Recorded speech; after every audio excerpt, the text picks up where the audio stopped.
Hallelujah. Praise Lord.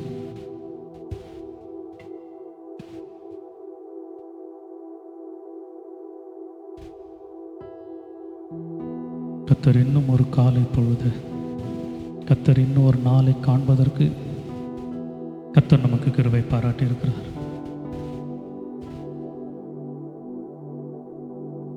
அநேகருக்கு இப்படிப்பட்டதான ஸ்லாக்கியங்கள் கிடைப்பதில்லை. உங்களுக்கு தெரியுமா, அநேகர் ஆலயங்களில் கலந்துக்கணும், கர்த்தரை ஆராதிக்கணும் என்று அவர்கள் விருப்பப்பட்டாலும் அது அவர்களால் முடியாமல் போயிடுது. அநேக சூழ்நிலைகள், அநேக காரணங்கள் அதுக்கு. ஆனால் கர்த்தர் இன்றைக்கு அவருடைய ஆலயத்தில் வந்து நிற்பதற்கு, கர்த்தருடைய சபையில் நிற்பதற்கு, ஒன்று கூடுவதற்கு கர்த்தர் நமக்கு அனுக்கிரகம் பாராட்டி இருக்கிறார்.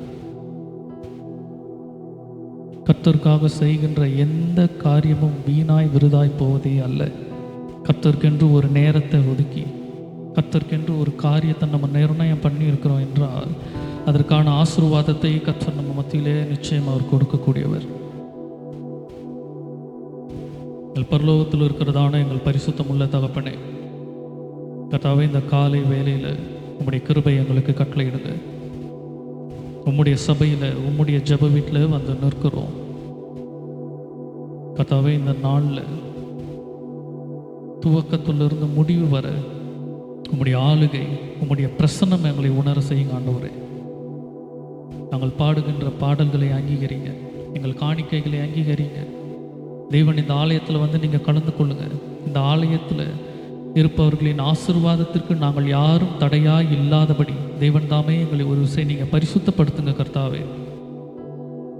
ஆசீர்வாதத்திற்கு காரணவாளிகளாக எங்களை மாற்றுங்க, எங்களை சுத்திகரிங்க. இந்த சபையின் ஆராதனையில் தேவனுடைய பிரசன்னம் உணரப்படட்டும், தேவனுடைய வழிகாட்டுதல் உணரப்படட்டும்.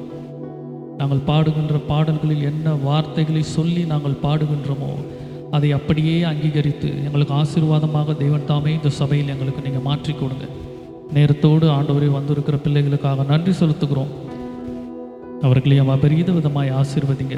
வர வேண்டிய கர்த்தருடைய பிள்ளைகளை தேவன் தாமே உணர்வை போட்டு சீக்கிரத்தில் அழைத்து கொண்டு வாங்க, ஆசீர்வதிங்க. இயேசுவின் நாமத்தில் ஜெபிக்கிறோம் உங்கள் ஜீவனுள்ள நல்ல பிதாவே, ஆமென். நம்ம எல்லாரும் அப்படியே உட்காருவோம். தெரிந்த பாடலை நம்ம சேர்ந்து பாடுவோம். இந்த காலை ஆராதனை வந்திருப்பது கர்த்தரை துதிப்பதற்கு, கர்த்தரிடத்தில் ஜெபிப்பதற்கு. சபையினுடைய காரியங்கள் அநேகமாக இருந்தாலும் அதில் ஒரு முக்கியமான காரியம் கர்த்தரை துதி செய்வது.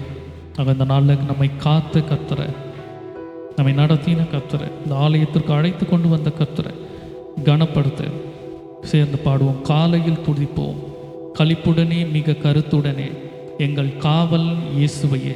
நமக்கு அவர் தானே காவலனாக இருந்தார், நம்மை அவர் தானே காத்தார். இரவு பொழுதில் எத்தனையோ மரணங்கள், எத்தனையோ விபத்துகள், ஆனால் நம்மை காத்த கர்த்தரை ஒன்று சேர்ந்து நம்ம பாடுவோம்.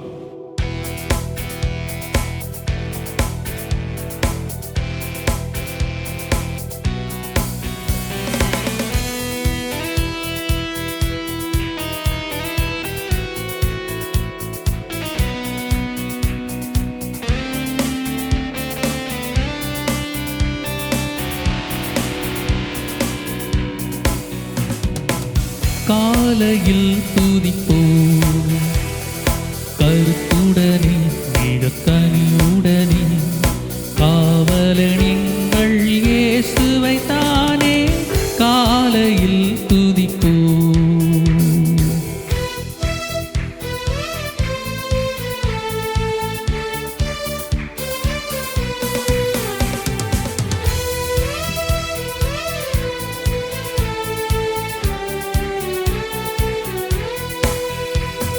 கண்ணின் கருமணி போல கர்த்தர் எண்ணி தம்மை நம்மை கண்டார். கண்ணின் கருமணி போல கர்த்தர் என்னை நம்மை காத்து கொண்டார். புண்ணியனை நாம் போற்றி புகழ்ந்து காலையில் துதிப்போம். களிப்புடனே மிக கருத்துடனே காவலன் இயேசுவை கனிவுடன் தானே.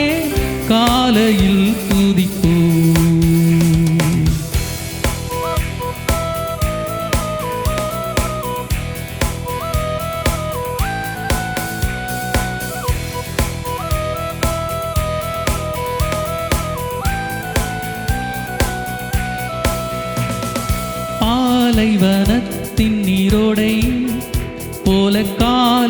அவர் கிருபை, பாலைவனத்தின் நீரோடை போல காலையிலே அவர் கிருபை. போலையில் உள்ள தம் வாக்குகள் பெறவே காலையில் துதிப்போம். கருத்துடனே மிக கனிவுடனே காவலன் இயேசுவை காலையில் நாமே காலையில் துதிப்போம்.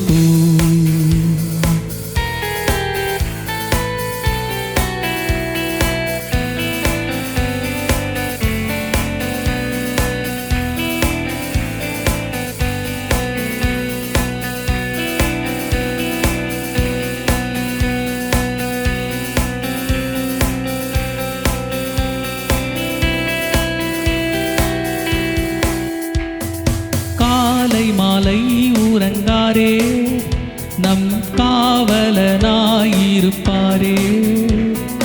காலை மாலை உறங்காரே நம் காவலனாயிருப்பாரே. ஆவலுடன் துதி சாற்றிடுவீரே காலையில் துதிப்போம். களிப்புடனே மிக கருத்துடனே காவலன் இயேசுவை கனிவுடன் தானே காலையில் துதிப்போம்.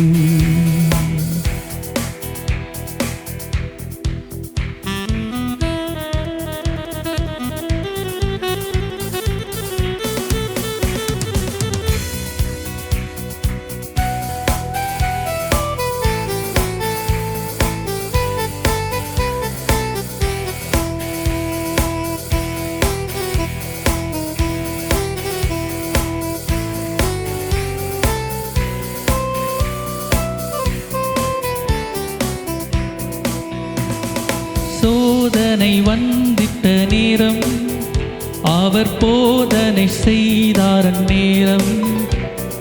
சோதனை வந்திட்ட நேரம் அவர் போதனை செய்தார் நேரம்.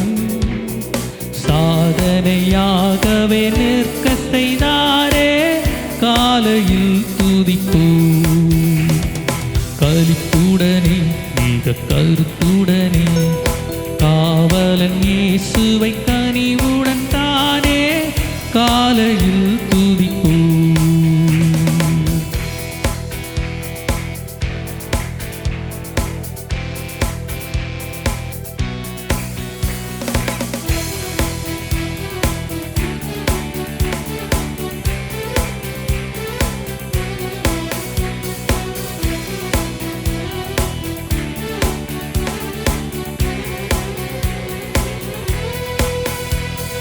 கிருபை வாக்குகள் தந்தாரே அதை அருமையாய் நிறைவேற்றினாரே.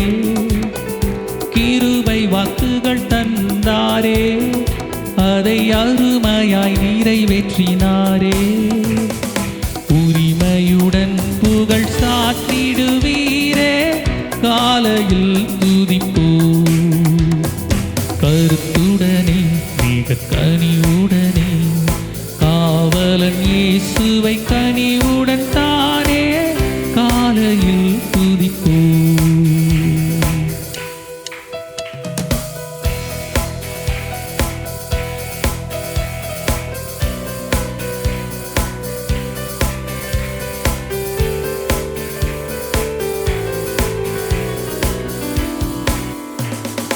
ஆயிரம் நாவிருந்தாலும் அவர் அன்பை துதிக்க போதாது. ஆயிரம் நாவிருந்தாலும் அவர் அன்பை துதிக்க போதாது. 10,000 பேரில் சிறந்தவராமே காலையில் துதிப்போம். கரிப்புடனே மிக கனிவுடனே காவலன் இயேசுவை கனிவுடன் தானே காலையில் துதிப்போம். காலையில் துதிப்போம். களிப்புடனே மிக கனிவுடனே காவலன் இயேசுவை கருத்துடன் தானே காலையில் துதிப்போம். காலையில் துதிப்பேன். கர்த்தர் நல்லவர். இந்த காலை வேளையில் கர்த்தரை துதிப்பது நமக்கு ஏற்றது, கர்த்தரை தேடுவது நமக்கு இன்பமானது. ஒவ்வொரு நாளும் ஆலயத்தில் சபையில் இருக்கிற நேரம் மாத்திரமல்ல, எல்லா நேரங்களும் வீடுகளில் இருந்தாலும் எந்த இடத்துல இருந்தாலும் கர்த்தரை துதிக்க வேண்டும். அது வேலை ஸ்தலமாக இருக்கலாம், படிக்கிற இடமாக இருக்கலாம், எல்லா நேரத்துலையும் அவரை துதித்து கொண்டே இருக்கணும். சபை கூடி வருவது இன்னும் அதிகமாக கர்த்தர் இடத்துல நெருங்க. ஏன்னா இது கர்த்தருடைய நாள். அந்த நாளில் கர்த்தர் இடத்துல அதிகமாக நெருங்குவதற்கு நம்ம தேடி வந்திருக்கிறோம். இன்னொரு பாடல் நம்ம சேர்ந்து பாடுவோம், கர்த்தரை மகிமைப்படுத்துவோம். ஒவ்வொரு நாளும் தேடுவேன், ஒவ்வொரு நாளும் பாடுவேன், ஒவ்வொன்றாய் சொல்லி சொல்லி துதிப்பேன். கர்த்தர் செய்த நன்மைகளை, கர்த்தர் பாராட்டின அனுக்கிரகங்களை, இல்லையா? எப்படி நம்மளை காத்துக்கிட்டார். எத்தனை விபத்தை பார்க்குறோம், எத்தனை மரணங்களை பார்க்குறோம், எத்தனை நஷ்டங்களை பார்க்குறோம். நல்லா இருக்கிறாங்க, ஒரே ஒரு பிரச்சனை ஏதாவது ஒன்று வருது, அந்த குடும்பம் ஒன்றும் இல்லாமல் போயிடுது. ஆனால் கர்த்தர் அப்படியெல்லாம் இல்லாதபடி நம்ம ஏந்தி தாங்கி நடத்தி கொண்டு வருகிறாரே, அதற்கு நன்றி செலுத்தும் விதமாக சேர்ந்து பாடுவோம்.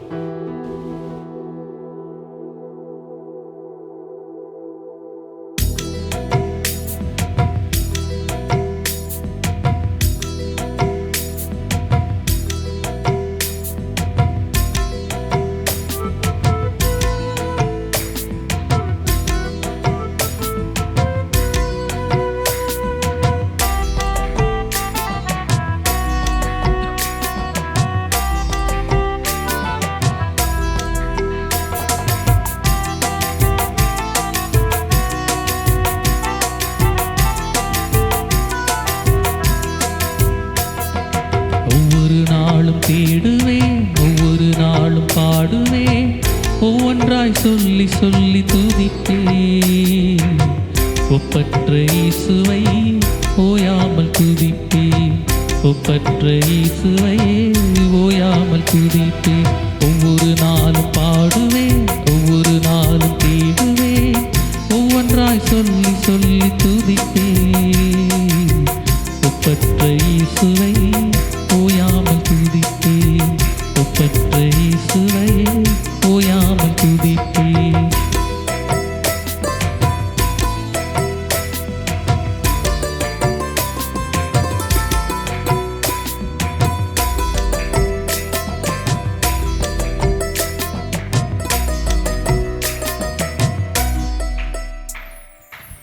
கண்ணின் மணி போல காத்தா, எண்ணில்லாத நன்மைகள் பல செய்தா. கண்ணின் மணி போல காத்தா, எண்ணில்லாத நன்மைகள் பல செய்தா. குருவிக்கு கூடு ஒன்று தந்தவர், குடியிருக்க வீடு எனக்கு தந்தா. குருவிக்கு கூடு ஒன்று தந்தவர், குடியிருக்க வீடு எனக்கு தந்தா. ஒவ்வொரு நாளும் பாடுவேன், ஒவ்வொரு நாளும் தேடுவேன், ஒவ்வொன்றாய் சொல்லி சொல்லி துதிப்பேன்.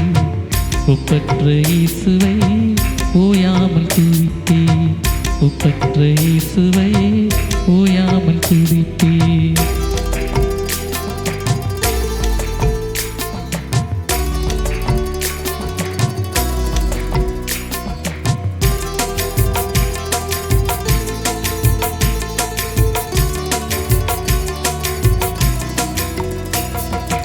அன்றன்று ஆகாரம் தந்தா, என்றென்றும் வழுவாது காப்பா.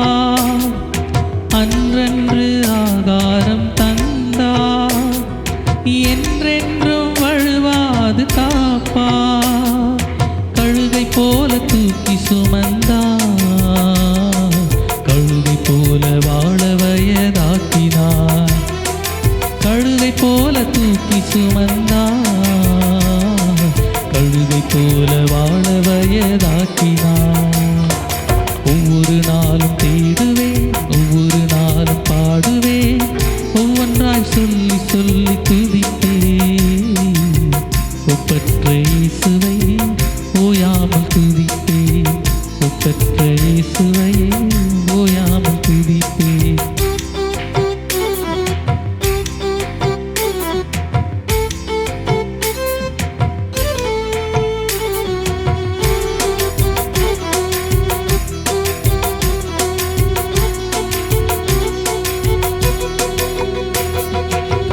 சோதனை வேளையில் தூக்கினார், சோர்ந்திடும் நேரத்தில் தாங்கினார். சோதனை வேளையில் தூக்கினார், சோர்ந்திடும் வேளையில் தாங்கினார். சிங்கம் போல தைரியம் தந்தார், காண்டாமிருக பலனும் எனக்கு தந்தார். சிங்கம் போல தைரியம் தந்தார், காண்டாமிருக பலனும் எனக்கு தந்தார்.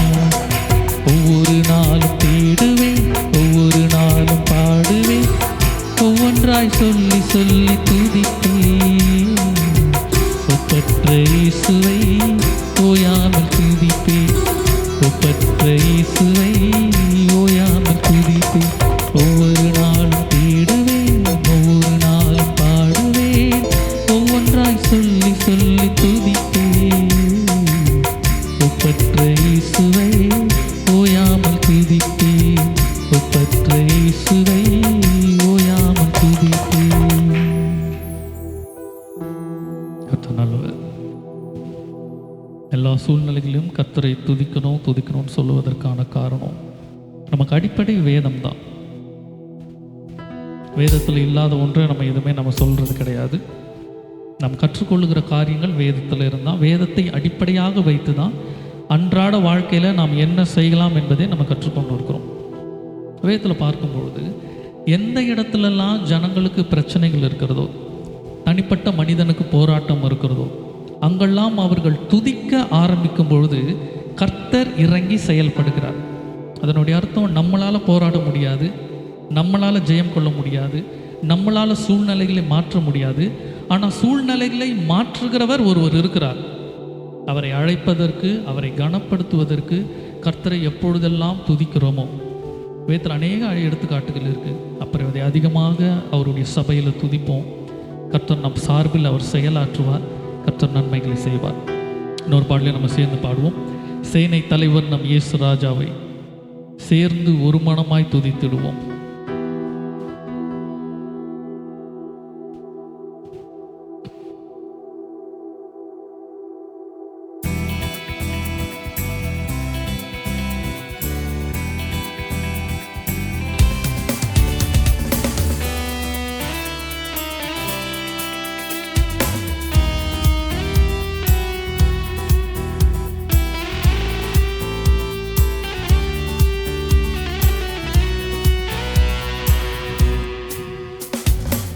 சேனை தலைவர் நம் இயேசு ராஜாவை சேர்ந்து ஒரு மனமாய் துதித்திடுவோம். சேனை தலைவர் நம் இயேசு ராஜாவை சேர்ந்து ஒரு மனமாய் துதித்திடுவோம். எக்கால நாத தொனியுடனே என்றென்றுமாய் நாம் ஸ்தோத்தரிப்போம். எக்கால நாத தொனியுடனே என்றென்றுமாய் நாம் ஸ்தோத்தரிப்போம். ஸ்தோத்தரிப்போம், ஸ்தோத்தரிப்போம், ஒரு மனதோடி ஸ்தோத்தரிப்போம். கெம்பீரிப்போம், கெம்பீரிப்போம், முழு பலத்தோடு கெம்பீரிப்போம். ஸ்தோத்தரிப்போம், ஸ்தோத்தரிப்போம், முழு மனதோடு ஸ்தோத்தரிப்போம். கெம்பீரிப்போம், கெம்பீரிப்போம், முழு பலத்தோடு கெம்பீரிப்போம்.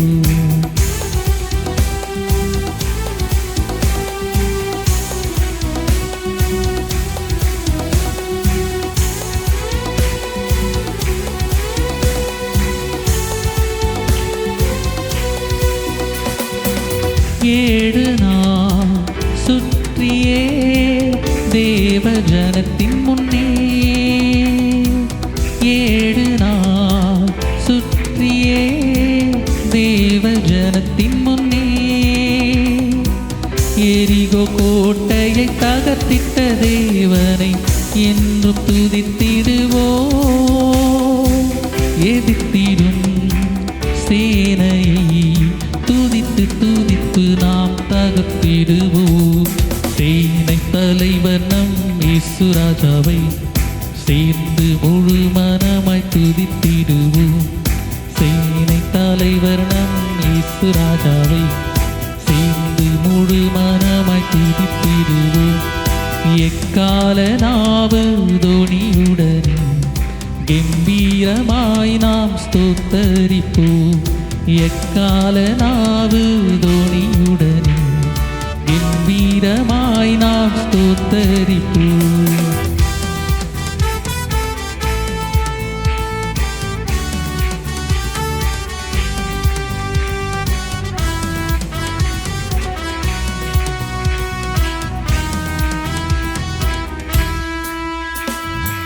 சிறையிலே அடைப்பட்ட பவுலும் சீலாவும், சிறையிலே அடைப்பட்ட பவுலும் சீலாவும் சிறந்த பாடலை பாடிய சிறையில் துதித்து உடைத்தனரே. அடைத்திடும் தடைகளை துதித்து துதித்து நாம் உடைத்திடுவோம். சேனை தலைவர் நம் இயேசு ராஜாவை சேர்ந்து முழு மனமாய் துதித்திடுவோம். சேனை தலைவர் நம் இயேசு ராஜாவை சேர்ந்து முழு மனமாய் துதித்திடுவோம். எக்கால நாத தொனியுடனே கம்பீரமாய் நாம் ஸ்தோத்தரிப்போம். எக்கால நாத தொனியுடனே கம்பீரமாய் நாம் ஸ்தோத்தரிப்போம்.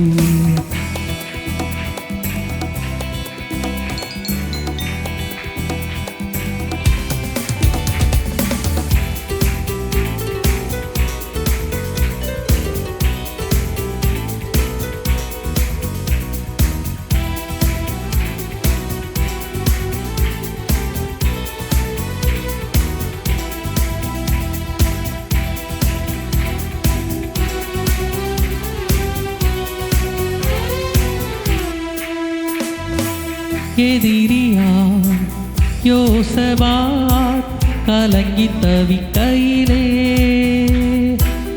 எதிரியார் யோசபாத் கலங்கி தவிக்கையிலே துதிக்கும் பாடக சேனையை நிறுத்தி துதித்து ஜெபித்திட்டனர். எதிர்த்திடும் எதிரியை துதித்து துதித்து நாம் ஜெயம் எடுப்போம். சேனை தலைவர் நம் இயேசு ராஜாவை சேர்ந்து முழு மனமாய் துதித்திடுவோம். சேனை தலைவர் நம் இயேசு ராஜாவை சேர்ந்து முழு மனமாய் துதித்திடுவோம். எக்கால நாவு தொனியுடனே கம்பீரமாய் நாம் ஸ்தோத்தரிப்போம். எக்கால நாவு தொனியுடனே கம்பீரமாய் நாம் ஸ்தோத்தரிப்போம். ஸ்தோத்தரிப்போம் ஸ்தோத்தரிப்போம் முழு மனதோடு ஸ்தோத்தரிப்போம். கம்பீரிப்போம் கம்பீரிப்போம் முழு பலத்தோடு கம்பீரிப்போம். ஸ்தோத்தரிப்போம் ஸ்தோத்தரிப்போம் முழு பலத்தோடு ஸ்தோத்தரிப்போம். கம்பீரிப்போம் கம்பீரிப்போம் முழு பலத்தோடு கம்பீரிப்போம். நம்ம எல்லாரும் அப்படி எழுந்து நிற்கலாம்.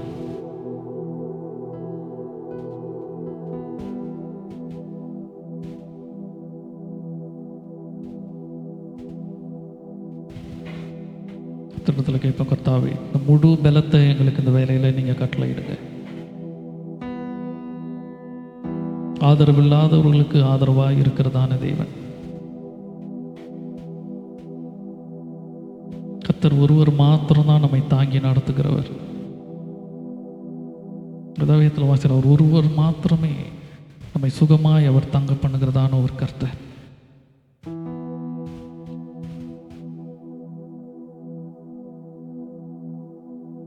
எத்தனை நெருக்கங்கள் வந்தாலும் எத்தனை பிரச்சனைகள் வந்தாலும்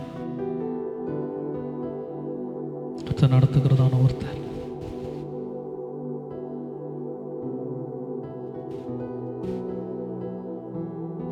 யார் நம்மை நடத்துகிறவர்கள் நம்ம நடத்தாமல் போனாலும், நம்ம கூட வர வேண்டியவங்க நம்ம கூட இல்லாமல் போனாலும், விசுவாசிப்போம், எந்த இடத்துக்கு நம்ம சென்றாலும் நம்மோடே வருகிற கர்த்தர் நம்மை நடத்தக்கூடியவர்.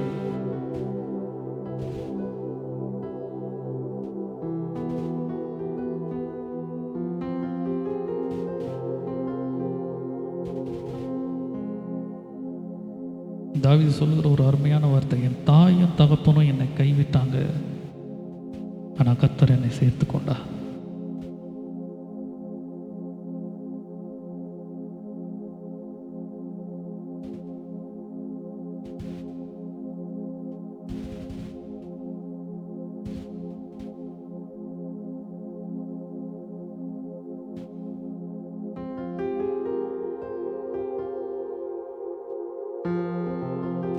யோசிப்போல, நான் சின்ன வயசுலேருந்தே பலவீனத்தையே நான் சுமந்து கொண்டு இருக்கிறேன். நான் படிக்கிற காலத்துலேருந்தே நான் வேலை செஞ்சுட்டு இருக்கேங்க. படிக்கிற காலத்துலேருந்து அப்போ இருந்து இப்போ வரைக்கும் நான் உழைச்சி கொண்டே இருக்கிறேன். இதுக்கு ஒரு முடிவே இல்லைன்னு யோசித்து கொண்டு இருப்போம். விசுவாசிப்போம், கர்த்தர் ஒரு நாளும் அப்படி நம்மை அனாதையாய் விடுகிற தேவன் அல்லவே அல்ல. கர்த்தர் நம்மை சேர்த்து கொள்ளுகிறார். சொல்ல, நீங்கள் வருத்தப்பட்டு பாரம் சுமக்கிறவர்களே என்னிடத்துல வாங்க, வசதியாக இருக்கிறவங்க வாங்க, பணக்காரங்க வாங்க, பலனுள்ளவங்க வாங்கன்னு அவர் கூப்பிடலை. இயலாமையில் இருப்பவங்க, முடியாமல் இருக்கிறவங்க நம்மை தான் அவர் அழைக்கிறார். நீங்கள் எல்லாரும் என்னிடத்துல வாங்க, நம்முடைய பாரங்களை சுமக்க விரும்புகிறதான ஒரு கர்த்தர்.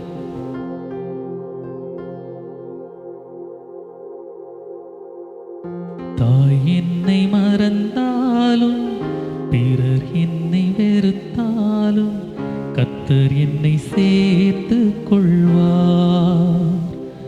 அவர் மந்தையில் சேர்த்து கொள்வார். தைரியத்தோடு கூட என்னை எல்லாரும் ஒதுக்குறாங்க. பிள்ளைங்க ஒதுக்குது, பெற்றோர் ஒதுக்குறாங்க, சொந்தக்காரங்க ஒதுக்குறாங்க, என்னோடு இருந்து நன்மையை அனுபவித்தவங்கெல்லாம் என்னை ஒதுக்குறாங்க. என் நிலைமை கொஞ்சம் கீழே போயிடுச்சு. தைரியத்தோடு இருப்போம். நம்முடைய தலையை உயர்த்துகிறதான தேவனுடைய வீட்டில் நின்று கொண்டிருக்கிறோம், அந்த சபையில் நின்று கொண்டிருக்கிறோம். கர்த்தர் நம்மை அப்படியே விடுகிறவர் அல்லவே அல்ல.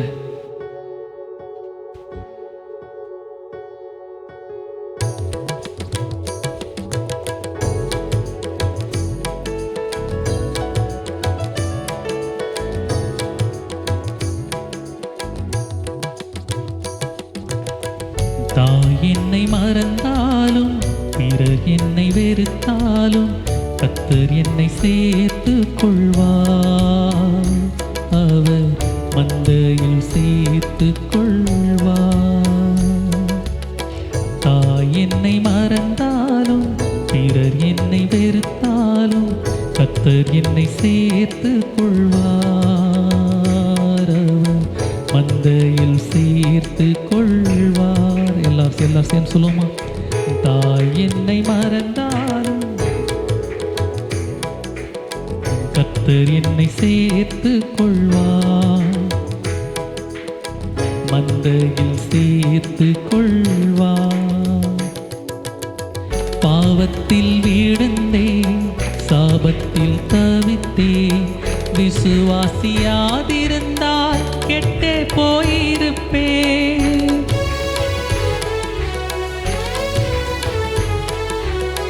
பாவத்தில் வீழ்ந்தேன், சாபத்தில் தவித்தேன், விசுவாசியாதிருந்தால் கெட்டே போயிருப்பேன். கர்த்தர் என்னை எடுத்தார், முற்றும் கழுவினார், ஆவியை கொடுத்தார், இனி என்ன சொல்லுவேன்? கர்த்தர் என்னை எடுத்தார். எத்தனை பேர் சொல்ல முடியும்? கர்த்தர் நம்மை தூக்கி எடுத்தார். நம்ம அசுத்தங்களை அவர் கழுவினார். அவர் ஆவியை நமக்கு கொடுத்தார். அதனால தான் இந்த இடத்துல நின்று கொண்டிருக்கிறோம். தாய் என்னை மறந்தாலும், பிறர் என்னை வெறுத்தாலும், கர்த்தர் என்னை சேர்த்து கொள்வார். அவர் மந்தையில் சேர்த்து கொள்வார்.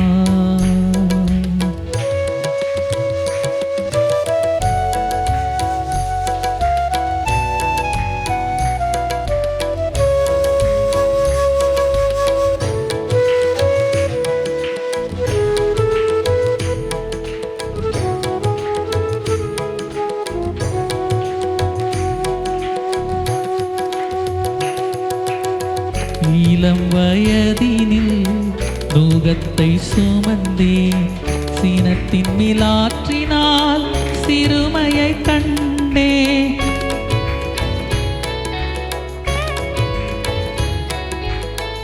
இளம் வயதினில் நுகத்தை சுமந்தேன், சினத்தின் மிலாற்றினால் சிறுமையை கண்டேன்.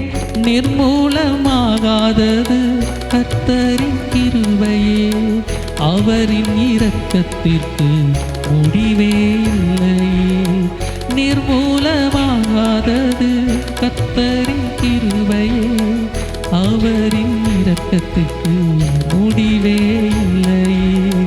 நிர்மூலமாகாதது கர்த்தருடைய கிருபையே,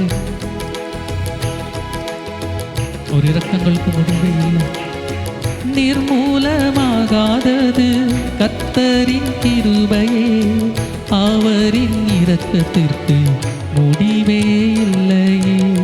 தாய் என்னை வெறுத்தாலும், தந்தை என்னை மறந்தாலும், கர்த்தர் என்னை சேர்த்து கொள்வார், அவர் பந்தையில் சேர்த்து கொள்வார். கர்த்தர் என்னை சேர்த்துக் கொள்வார். விசுவாசத்தில் அறிக்கையிட்டு இருக்கோம், தைரியமா சொல்லுவோம், கர்த்தர் என்னை சேர்த்துக் கொள்வார்.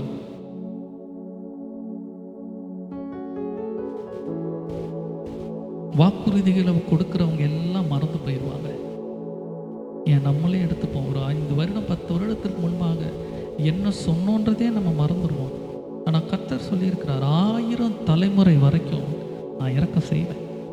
அது மாத்திரம் இல்லை, தனிப்பட்ட ரீதியில் எந்தெந்த வாக்குறுதிகள் எல்லாம் கொடுத்தாரோ அதை நிறைவேற்றுவதற்கு கர்த்தர் வல்லமை உள்ளவராக இருக்கிறார்.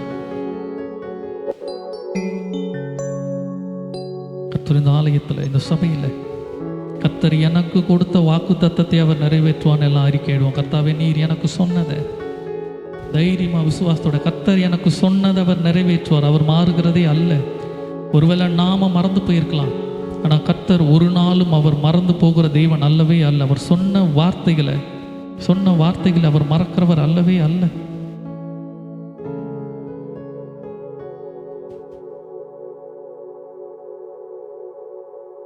யார் மறந்தாலும், யார் மாறினாலும்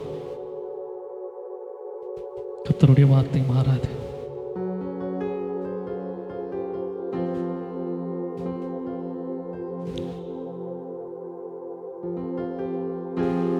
மறப்பதில்லை, நம்மை மறப்பதில்லை, என் தேவன் என்றும் மறப்பதில்லை.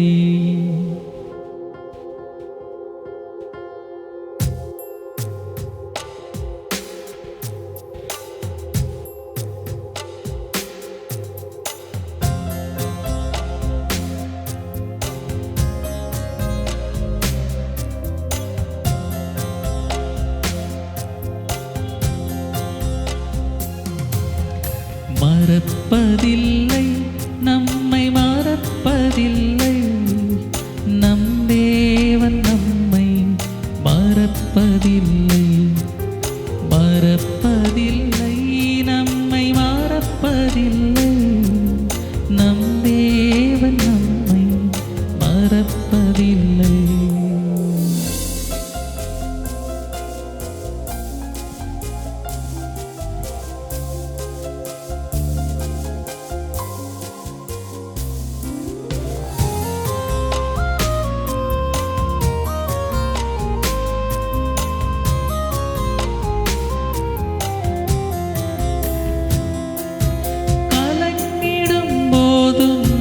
மறப்பதில்லை, நீ திகைத்திடும் போதும் உன்னை மறப்பதில்லை.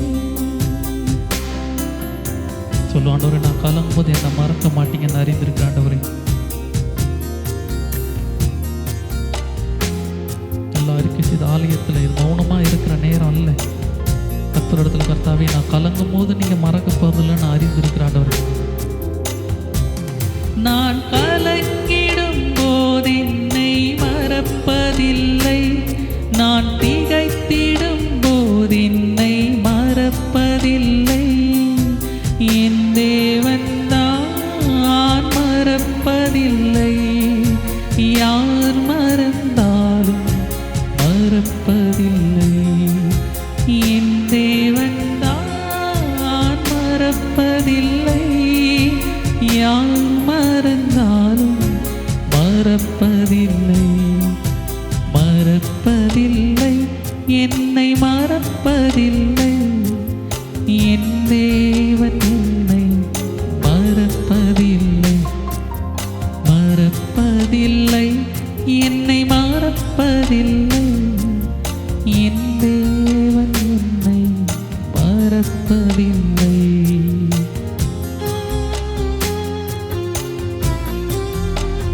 பலவீனத்தில் மறப்பதில்லை,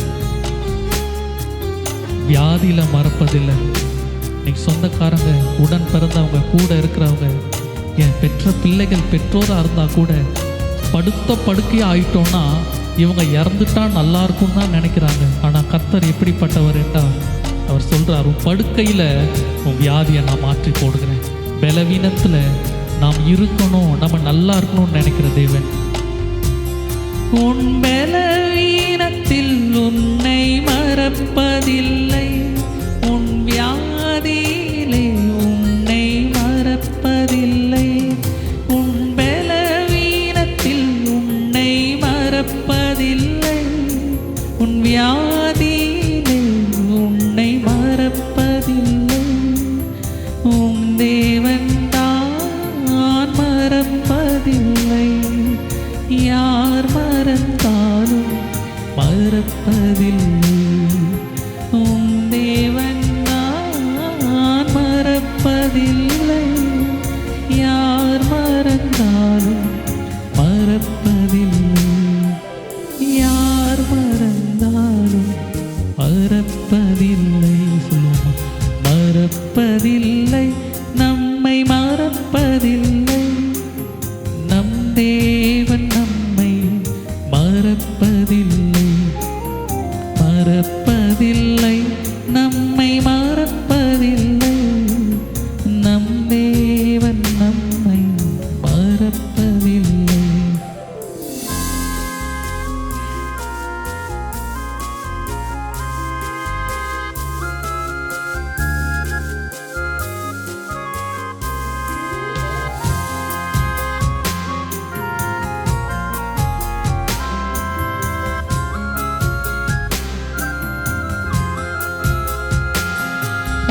தோல்வியில் உன்னை மறப்பதில்லை.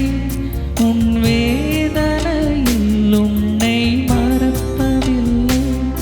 உன் தோல்வியில் உன்னை மறப்பதில்லை. உன் வேதனையில் உன்னை மறப்பதில்லை. நம் தேவன் தான் மறப்பதில்லை. உன் ஜெயவேந்தர் உன்னை மறப்பதில்லை. நம் தேவன் தான் மறப்பதில்லை. உன் ஜெயவேந்தர் கிறிஸ்து மறப்பதில்லை. மறப்பதில்லை, உன்னை மறப்பதில்லை. நம் தேவன் நம்மை மறப்பதில்லை.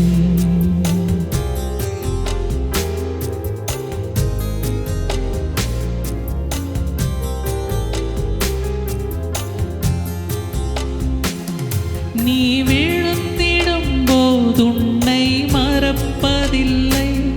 நீ இடறிடும் போது உன்னை மறப்பதில்லை. கால் சறுக்குகிற போது அவர் தாங்கி பிடிக்கிறார். நம்ம இடறும் பொழுது வாழ்க்கையில் அப்படியே போட்டும் விடுகிறவரால் அவர் தூக்கி எடுக்கிறவர். நீ இடறிடும் போது உன்னை மறப்பதில்லை. நீ விலகிடும் போது உன்னை வெறுப்பதில்லை. உன் தேவன் தான் மறப்பதில்லை. யார் மறந்தாலும் மறப்பதில்லை. உன் தேவன் தான் மறப்பதில்லை. யார் மறந்தாலும்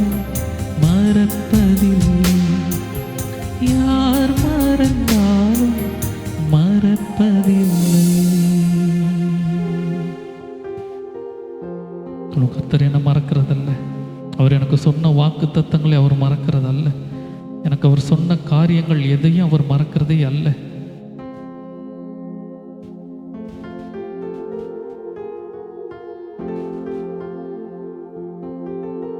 கர்த்தர் என்னை அணைக்கிறதான ஒரு தேவன், அவர் புறக்கணிக்கிற தேவன் அல்லவே அல்ல. இருதயம் நொறுங்குண்டவர்களுக்கு அவர் சமீபத்தில் இருக்கிறார். கர்த்தருடைய பாதத்தை இறுக்கமாக பிடித்துக் கொள்வோம்.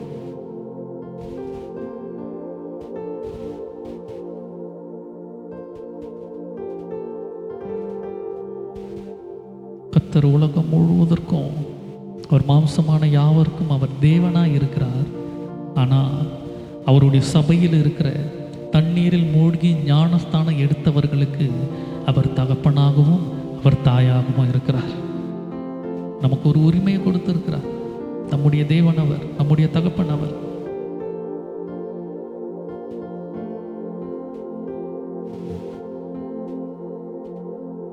மார்போடு அணைப்பாரே, மனக்கவலை தீர்ப்பாரே. எத்தனை பேர் விசுவாசிக்கிறீங்க? அனுபவிச்சிருக்கிறோம்ல. நமக்கு இதுக்கு முன்பாக நம்ம சாட்சி சொல்ல முடியும்ல. பிரச்சனைன்னு சமூகத்தில் அழுத பொழுது எல்லாம் கர்த்தர் அதை மாற்றி இருக்கிறாரு. எத்தனை போராட்டம் வந்தாலும் மாற்றி இருக்கிற தேவன் திரும்பவும் ஒரு இப்ப அதே போல அற்புதத்தை செய்ய மாற்றுவதற்கு அவரால் கூடும். விசுவாசித்து பாடுவோமா? மார்போடு அணைப்பாரே,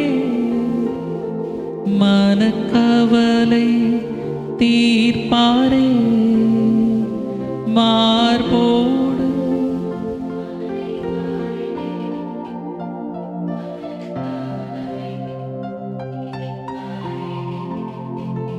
ஒரு தாய் தேற்றுவது போல் என் நேசர் தேற்றுவார்.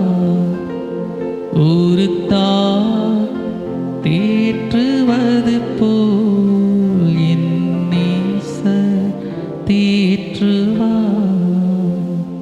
கரம் பிரித்து நடத்துவார், கண்மலை நிறுத்துவார். கரம் பிடித்து நடத்துவார், கண்மலை நிறுத்துவார்.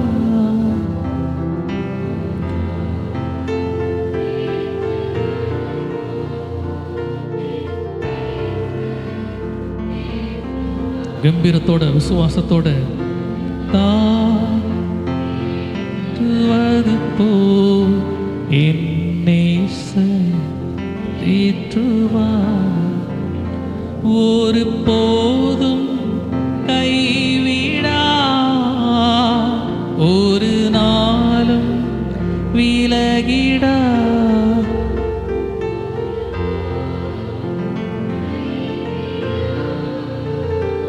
ஒரு நாளும் விலகிடார். ஒரு தாய் தேற்றுவது போல் என் நேசர் தேற்றுவார். ஒரு தாய் தேற்றுவது போல் என் நேசர் தேற்றுவார். விசுவாசத்தோடு இருப்போம். கர்த்தர் நம்மை தேற்றுவார். அவருடைய வார்த்தையினால, அவருடைய வசனத்தினால நிச்சயம் நம்மை தேற்றுவார் என்பதில் மாற்றமே இல்லை. அந்த உறுதிப்பாடோடு கூட இருப்போம்.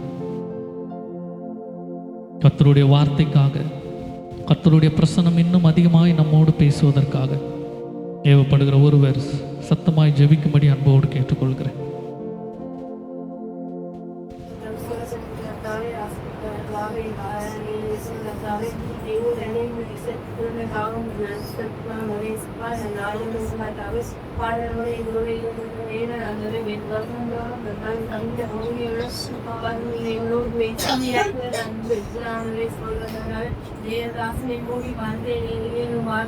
வெளிப்பட முடியாய் நம்ம சொல்லிட்டாவே ஒவ்வொரு வார்த்தையை நீ செய்ய முடியாய் செலுத்தாவே சொல்றதாவே வேற வசனத்தை சொல்லிட்டு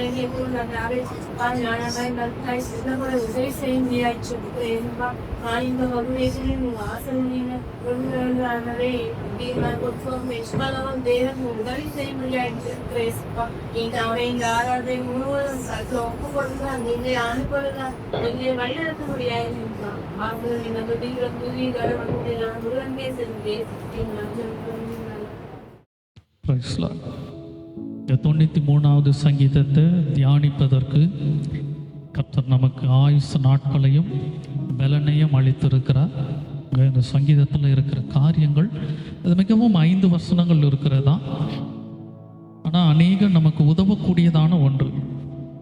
இப்போ இந்த இடத்துல நம்ம அமர்ந்திருக்கிறோம், இந்த வேதத்தை நம்ம தியானிக்கிறோம் என்றால் இது யதார்த்தமாய் நடக்கிறதல்ல, தேவன் முன்குறித்ததான ஒன்று. இந்த நாளில் இந்த பகுதியை நம்ம தியானிக்க வேண்டும் என்று சொல்லி கர்த்தர் முன்குறித்திருக்கிறார். அதனால்தான் பாருங்க, நம்ம தொடர்ச்சியாக தான் சங்கீதத்தை பார்த்து கொண்டே வருவோம், ஆனால் நமக்கென்றே அது எழுதப்பட்டது போல் இருக்கும். அந்த சூழ்நிலைக்கு ஏற்ப கர்த்தருடைய வார்த்தைகள் வரும். அந்த வார்த்தைக்கு நன்றி சொல்லுவோம். வசனத்தை நம்ம தியானிக்கலாம். முதல் வசனத்தை வாசிக்கலாம். கர்த்தர் ராஜரீகம் பண்ணுகிறார். எதிர்காலத்தில் இருக்கிற காரியத்தை சொல்லல, கர்த்தர் ராஜரீகம் பண்ணுவார் என்று போடப்படல. ஏன்னா சில இடத்துல வாசிக்கிறோம் கர்த்தர் நியாயம் செய்வார், அப்படின்னா இதுக்கப்புறம் தான் கர்த்தர் செய்ய போகிறார்னு அர்த்தம். அப்ப இந்த இடத்துல ராஜரீகம் பண்ணுவார் என்று போடப்படல, இல்ல ராஜரீகம் பண்ணார் என்று போடப்படல. அது முடிஞ்சு போன காரியமும் அல்ல, இல்லை இனிமே நடக்க போற காரியமும் அல்ல. கர்த்தருடைய ராஜரீகம் இப்பொழுது வரைக்கும் நடந்து கொண்டிருக்கிறதான ஒன்று. அதுதான் வாசிக்கிறோம், கர்த்தர் ராஜரீகம் பண்ணுகிறார். இப்ப பண்ணிக்கிட்டு இருக்கார் இந்த சூழ்நிலையில.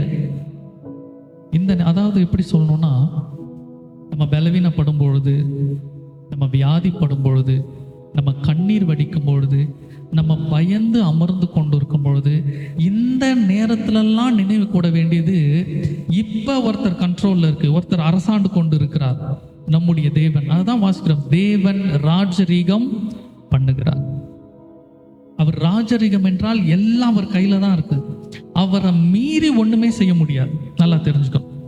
சில சூழ்நிலைகளுக்கு, சில காலகட்டங்களுக்கு சில காரியங்களை அவர் அனுமதிக்கிறார். ஏன்னா அவ்வளவு உத்தமனாய் இருந்த யோபுக்கே அவ்வளவு பிரச்சனை வந்தபோது நம்மளாம் ஒண்ணுமே இல்லை. சில காரியங்கள் சில நேரம் நம்ம தவறுனால நமக்கு பிரச்சனை வரலாம், இல்லை சில நேரத்தில் தேவன் சோதனைக்கு நம்மை அனுமதிக்கலாம். எப்படி இருந்தாலும் நான் உன்னை சொல்லுவது போல 1000 பிரச்சனை இருக்கும், 2000 பிரச்சனை இருக்கும், ஆனா இது எல்லாவற்றுக்கும் ஒரே ஒரு தீர்வு யாருக்கிட்ட தான்? கர்த்தர் இடத்துல மட்டும்தான் இருக்கும். ஒவ்வொன்றுக்கும் ஒவ்வொன்று கிடையாது. பலவீனம் வந்தாலும் அவர் தான் தீர்வு, பிரச்சனை வந்தாலும் அவர் தான் தீர்வு, இழப்பு வந்தாலும் அவர் தான் தீர்வு, எல்லாவற்றுக்கும் அவர் மாத்திரம்தான். அதான் வாசிக்கிறோம், கர்த்தர் ராஜரீகம் பண்ணுகிறார். தொடர்ந்து வாசிக்கலாம். மகத்துவத்தை அணிந்து கொண்டிருக்கிறார். தொடர்ந்து வாசிக்கலாம். கர்த்தர் பராக்கிரமத்தை அணிந்து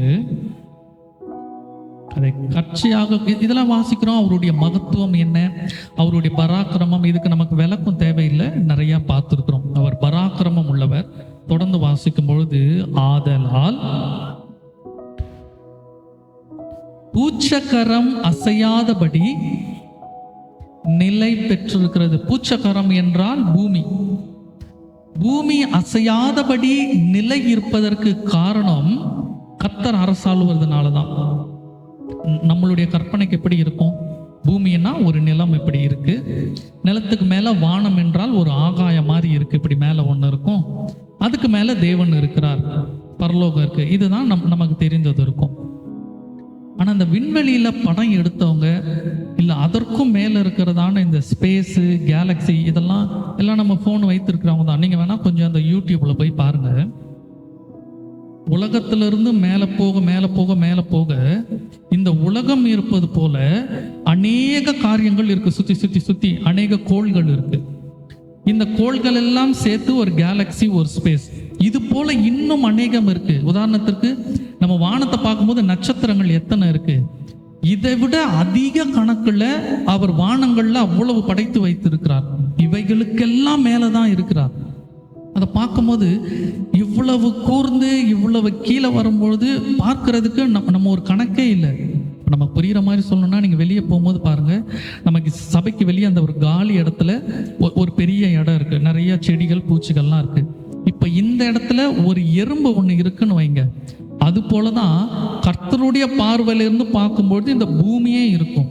அப்போ அந்த பூமிக்குள்ளாக நாம எவ்வளவு சிறியவர்களாக இருப்போம். இவை எல்லாவற்றையும் அவர் கண்காணித்து அவர் என்ன செய்து கொண்டிருக்கிறார்?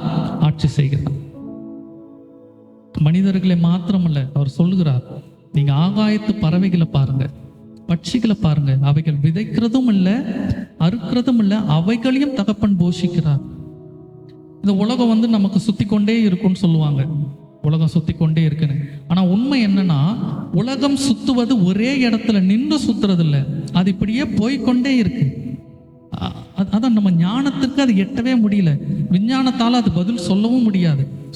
சுத்தி கொண்டு இருக்கிறதான பூமி ஒரே இடத்துல நின்று சுத்தி கொண்டு இல்லை, அது சுத்தி கொண்டு போய்கொண்டே இருக்கு. அதை சுற்றி சூரியன் சுத்தி அதுவும் நகர்ந்து கொண்டே இருக்கு. இதுல பூமி ஒரு நிமிஷம் நின்றாலோ சூரியன் நின்றாலோ எவ்வளவு சேதங்கள், எவ்வளவு பிரச்சனை என்று தெரியாது. தேவன் இவ்வளவு அற்புதமாய் படைத்தார். அதுதான் வாசிக்கிறோம். அவர் ராஜரீகம் பண்ணுகிறார், அவர் மகத்துவத்தை அணிந்திருக்கிறார், அவர் பராக்கிரமத்தை கட்சியாக கற்றுக்கொண்டிருக்கிறார். பூமி பூச்சக்காரம் அசையாதபடி நிலைத்து நிற்கிறது. தொடர்ந்து வாசிக்கும் போது 3வது வசனத்துல வாசிக்கலாம்.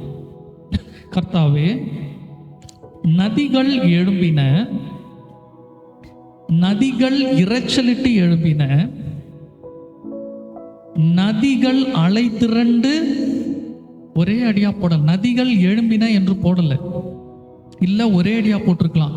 நதிகள் இரைச்சலிட்டு அலை திரண்டு எழும்பினன்னு போட்டிருக்கலாம். ஆனா இதை பிரித்து பிரித்து போடப்பட்டிருக்கு. எப்படி? நதிகள் முதல்ல எழும்பின, அதற்கு பின்பு அது எப்படி எழும்புது? இரைச்சலிட்டு எழும்பின. அதற்கடுத்து எப்படி எழும்புது? அலை திரண்டு எழும்பின. சரி, இந்த பகுதி அப்படியே நினைவில் வைத்துக் கொள்வோம். அடுத்த வசனத்திலையும் வாசிக்கலாம்.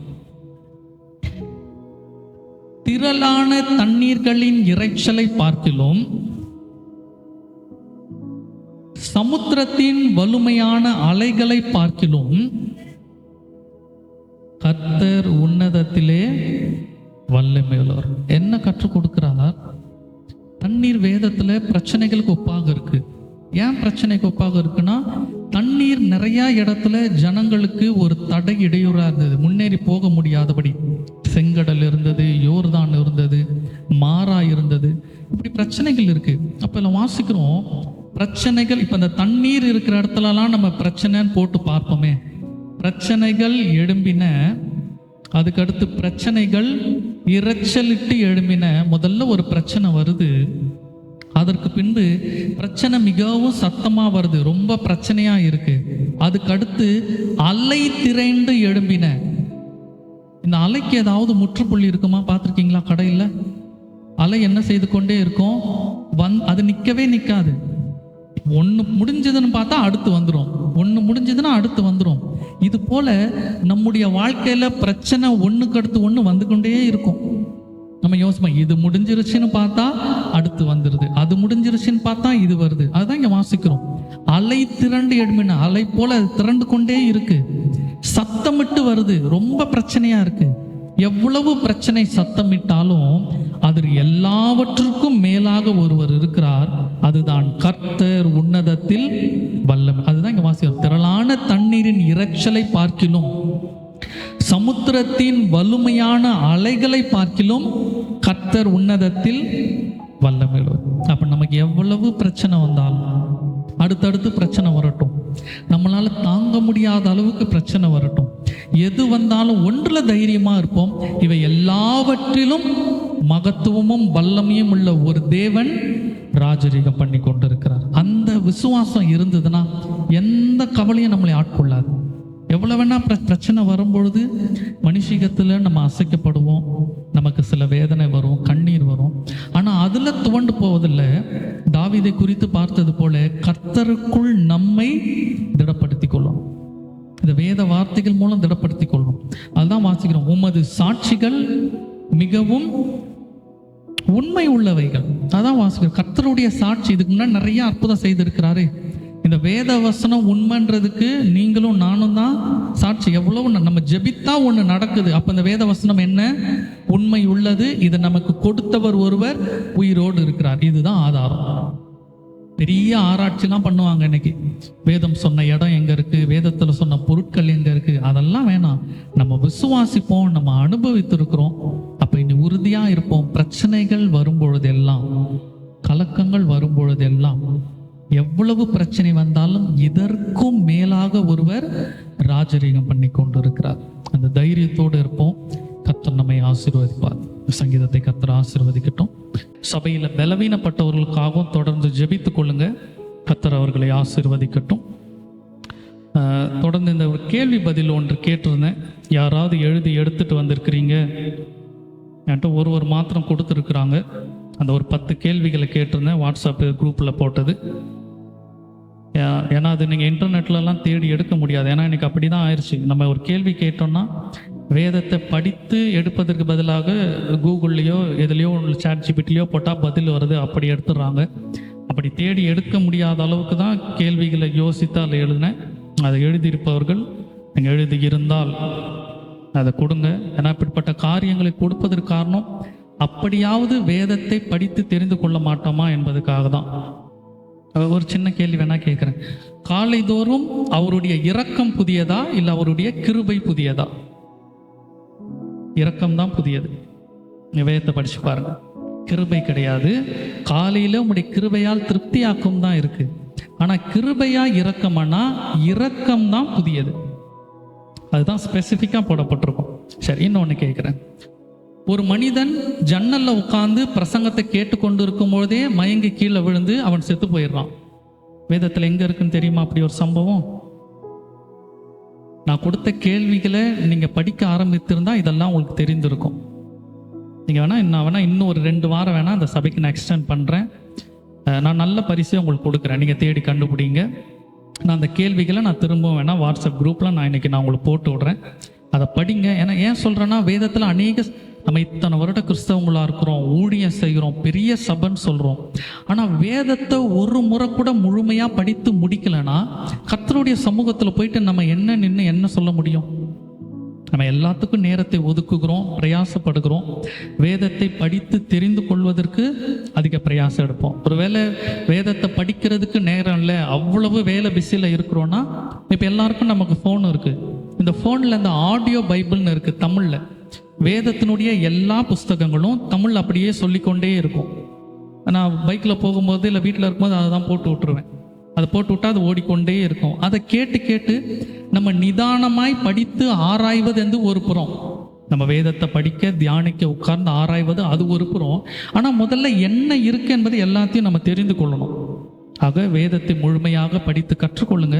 அது உங்களுக்கு உங்கள் ஆசீர்வாதமாக இருக்கும். தொடர்ந்து சபையில் வேதத்தை படிக்க சொல்லும் பொழுது ஒரு சிலரே படித்துட்டு இருக்காதீங்க. படிக்காதவங்க படிங்க. எல்லாரும் படிக்கணும். அதுக்கு தான் சொல்றது. ஒருவேளை படிக்க தெரியுதோ, தப்பா படித்தாலும் படிக்கிறவங்க படிங்க. சபையினுடைய அஸ்திவாரம், ஆணிவேர் கர்த்தருடைய வார்த்தை தான். கர்த்தருடைய வார்த்தை இல்லாதபடி இன்னைக்கு அநேக இடங்கள்ல இசைகளுக்கு, பாடல்களுக்கு இதற்கு முக்கியத்துவம் கொடுத்து கடந்து போய் கொண்டிருக்கு, கட்டட அலங்கரிப்புக்கு. ஆனால் அவைகளெல்லாம் இல்லை. கர்த்தருடைய வேத வசனம் தான் நமக்கு ஆதாரமாக இருக்கிறது. எவ்வளவுக்கு எவ்வளவு இதை தியானிக்கிறோமோ, இதை கற்றுக்கொள்கிறோமோ, இது நமக்கு பிரயோஜனமாக இருக்கும். இன்றைக்கு செய்தியினுடைய தலைப்பு வழக்கமாக எடுக்கிறதான தீமையிலிருந்து விலக்கி காத்துக்கொள்வார், இல்லை மாதத்தினுடைய தலைப்பு, இதை குறித்தே பார்க்கிறோம். இன்றைக்கு வேறொரு காரியத்தை குறித்து தியானிக்கலாம் என்று யோசித்தேன். ஏன்னா இன்னைக்கு உலகத்தில் முக்கால் இடத்துல இன்னைக்கு அன்னைய தினம், மதர்ஸ் டே, தாய்மார்கள் தினம் என்று சொல்லி கொண்டாடி கொண்டு இருக்கிறாங்க. அது வாழ்த்துக்கள் சொல்லுவாங்க, அதில் கொண்டாடுவாங்க, போற்றுவாங்க. அது நல்லது.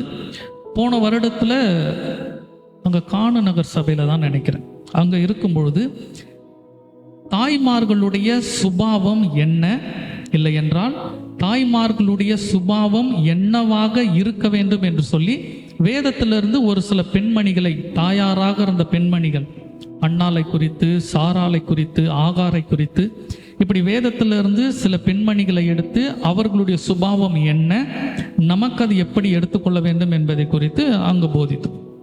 இன்றைக்கு தேவனை குறித்து மாத்திரம் பார்க்க போறோம். தலைப்பு தேவன் தாயும் மாணவர். தேவன் தாயும் மாணவர். அவர் தகப்பன் மாத்திரம் அல்ல, தேவன் தாயும் கூட. இது ஒன்று மட்டும்தான் சொல்லிட முடியாது தேவனை. இப்போ உதாரணத்திற்கு இப்போ ஒரு ஃபோன் வச்சிருக்கோம்னா இந்த ஃபோன் எதுக்குன்னா ஃபோன் பேசுறதுக்கு மட்டும் சொல்ல முடியாது.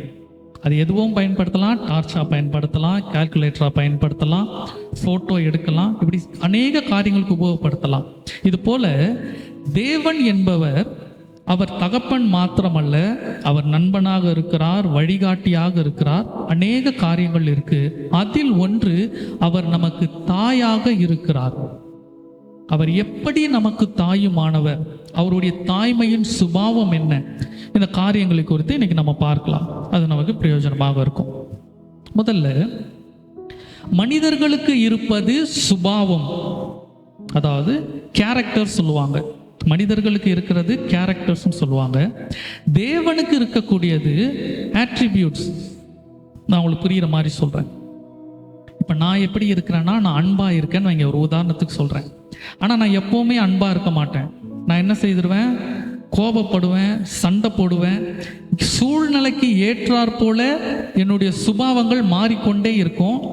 நான் முழுவதுமாக கெட்டு போயிடுவேன். திரும்ப நல்ல சுபாவம் என்னிடத்துல வருமானா அது ஒரு கேள்விக்குறி. அப்படிப்பட்ட நிலைமைக்குள்ள மனிதர்கள் போகலாம். ஆனால் தேவன் எப்படிப்பட்டவர் என்றால், தேவனுக்கு சில நேரங்களில் கோபம் வரும், தேவனுக்கு சில நேரங்களில் கடும் கோபம் வரும். இதெல்லாம் வந்தாலும் அவரிடத்துல மாற்ற முடியாத சில சுபாவங்கள் இருக்கு. அதில் ஒன்றுதான் தாய்மையின் சுபாவம். அதை குறித்து நம்ம பார்க்கலாம். நான் எடுத்துக்கொள்ளுங்க, ஒரு வசனத்தை எடுங்க. ஆதியாகமம் 1வது அதிகாரத்துல 27வது வசனத்தை வாசிக்கலாம்.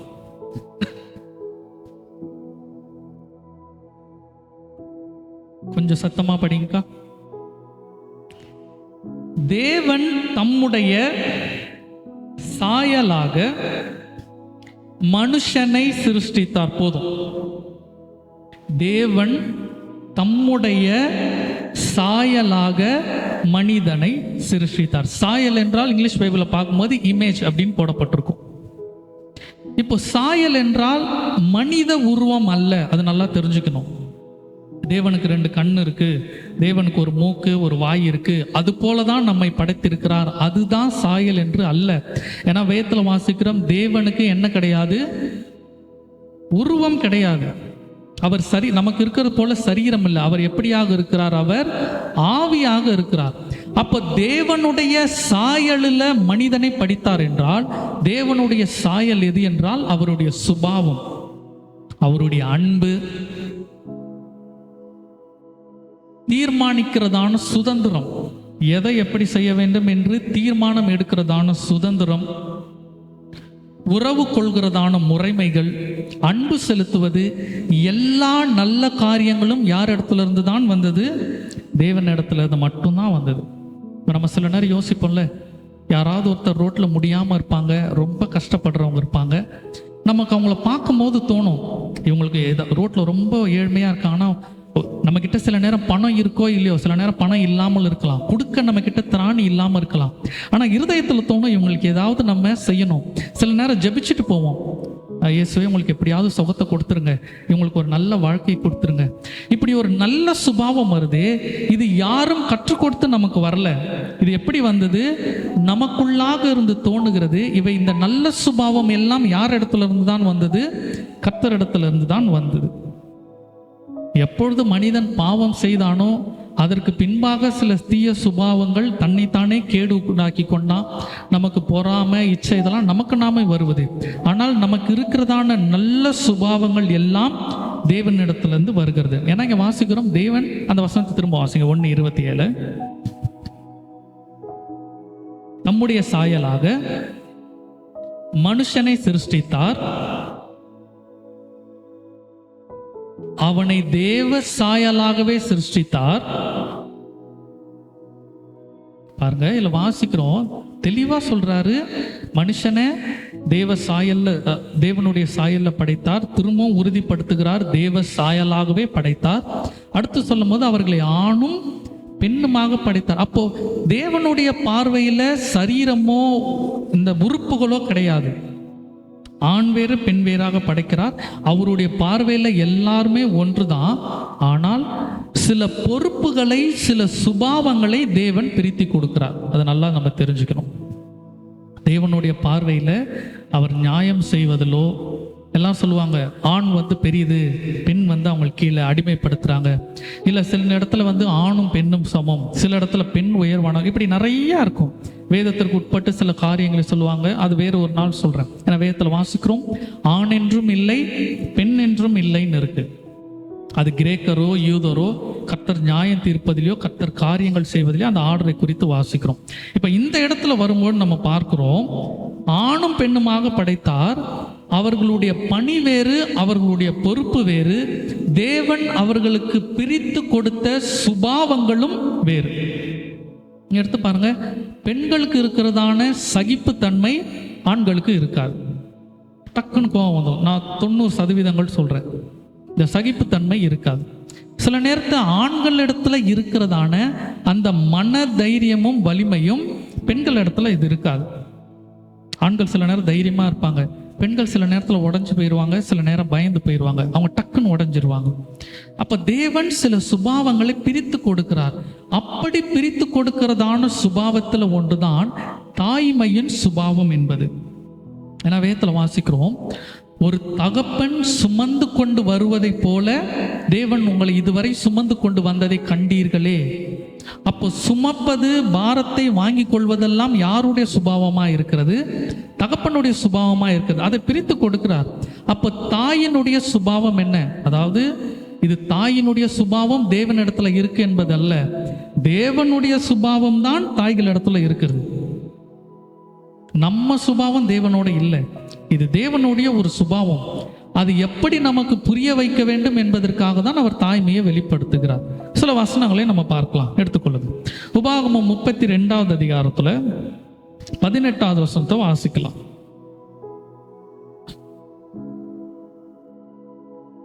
உன்னை ஜெனிப்பித்த கண்மலையை நீ நினையாமல் போனாய், உன்னை பெற்ற தேவனை மறந்தாய். இந்த இடத்துல தன்னை ஒரு தாயாக தேவன் அங்கு வெளிப்படுத்துகிறார். முதல்ல சொல்றார், உன்னை ஜெனிப்பித்த என்றால் உன்னை பிறக்க செய்த, உன்னை உருவாக்கிய கண்மலையை நீ மறந்து போன.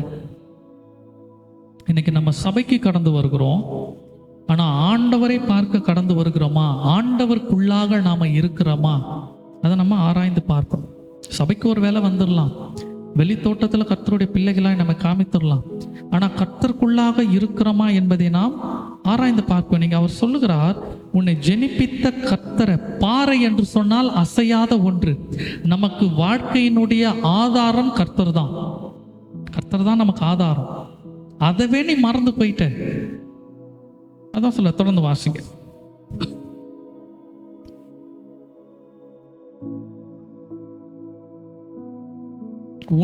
உன்னை பெற்ற தேவனை மறந்தாய். தேவன் நம்மை உருவாக்கல. தேவன் நீங்க என்ன சொல்லுகிறார்? உன்னை நான் என்ன செய்தேன்? பெற்றெடுத்தேன். உருவாக்குவதற்கும் பெற்றெடுப்பதற்கும் வித்தியாசம் இருக்கிறது. உருவாக்கும் பொழுது நமக்கு சில உழைப்புகளை அதில் போடுவோம், ஆனால் அதுக்கு நமக்கு ரொம்ப பாரமாலாம் இருக்காது. ஆனால் ஒரு பிள்ளையை பெற்றெடுக்க வேண்டும் என்றால் அது தெரியும் பெண்களுக்கு எவ்வளவு ஒரு வலிமிக்க ஒன்று. அது சாதாரணமானதல்ல. ஒரு பிள்ளையை பிரசவித்து எடுப்பது என்று ஒரு உயிர் போய் உயிர் வருவது போல அவ்வளவு மரண வலிகளில் இருந்து வருவது. அப்ப தேவன் சொல்லுகிறார், உன்னை ஏதோ ஒன்னா நான் தெரிந்தெடுக்கல, உன்னை ஏதோ ஒன்னா நான் உருவாக்கல, உன்னை நான் என்ன செய்தேன்? பெற்றெடுத்தேன்.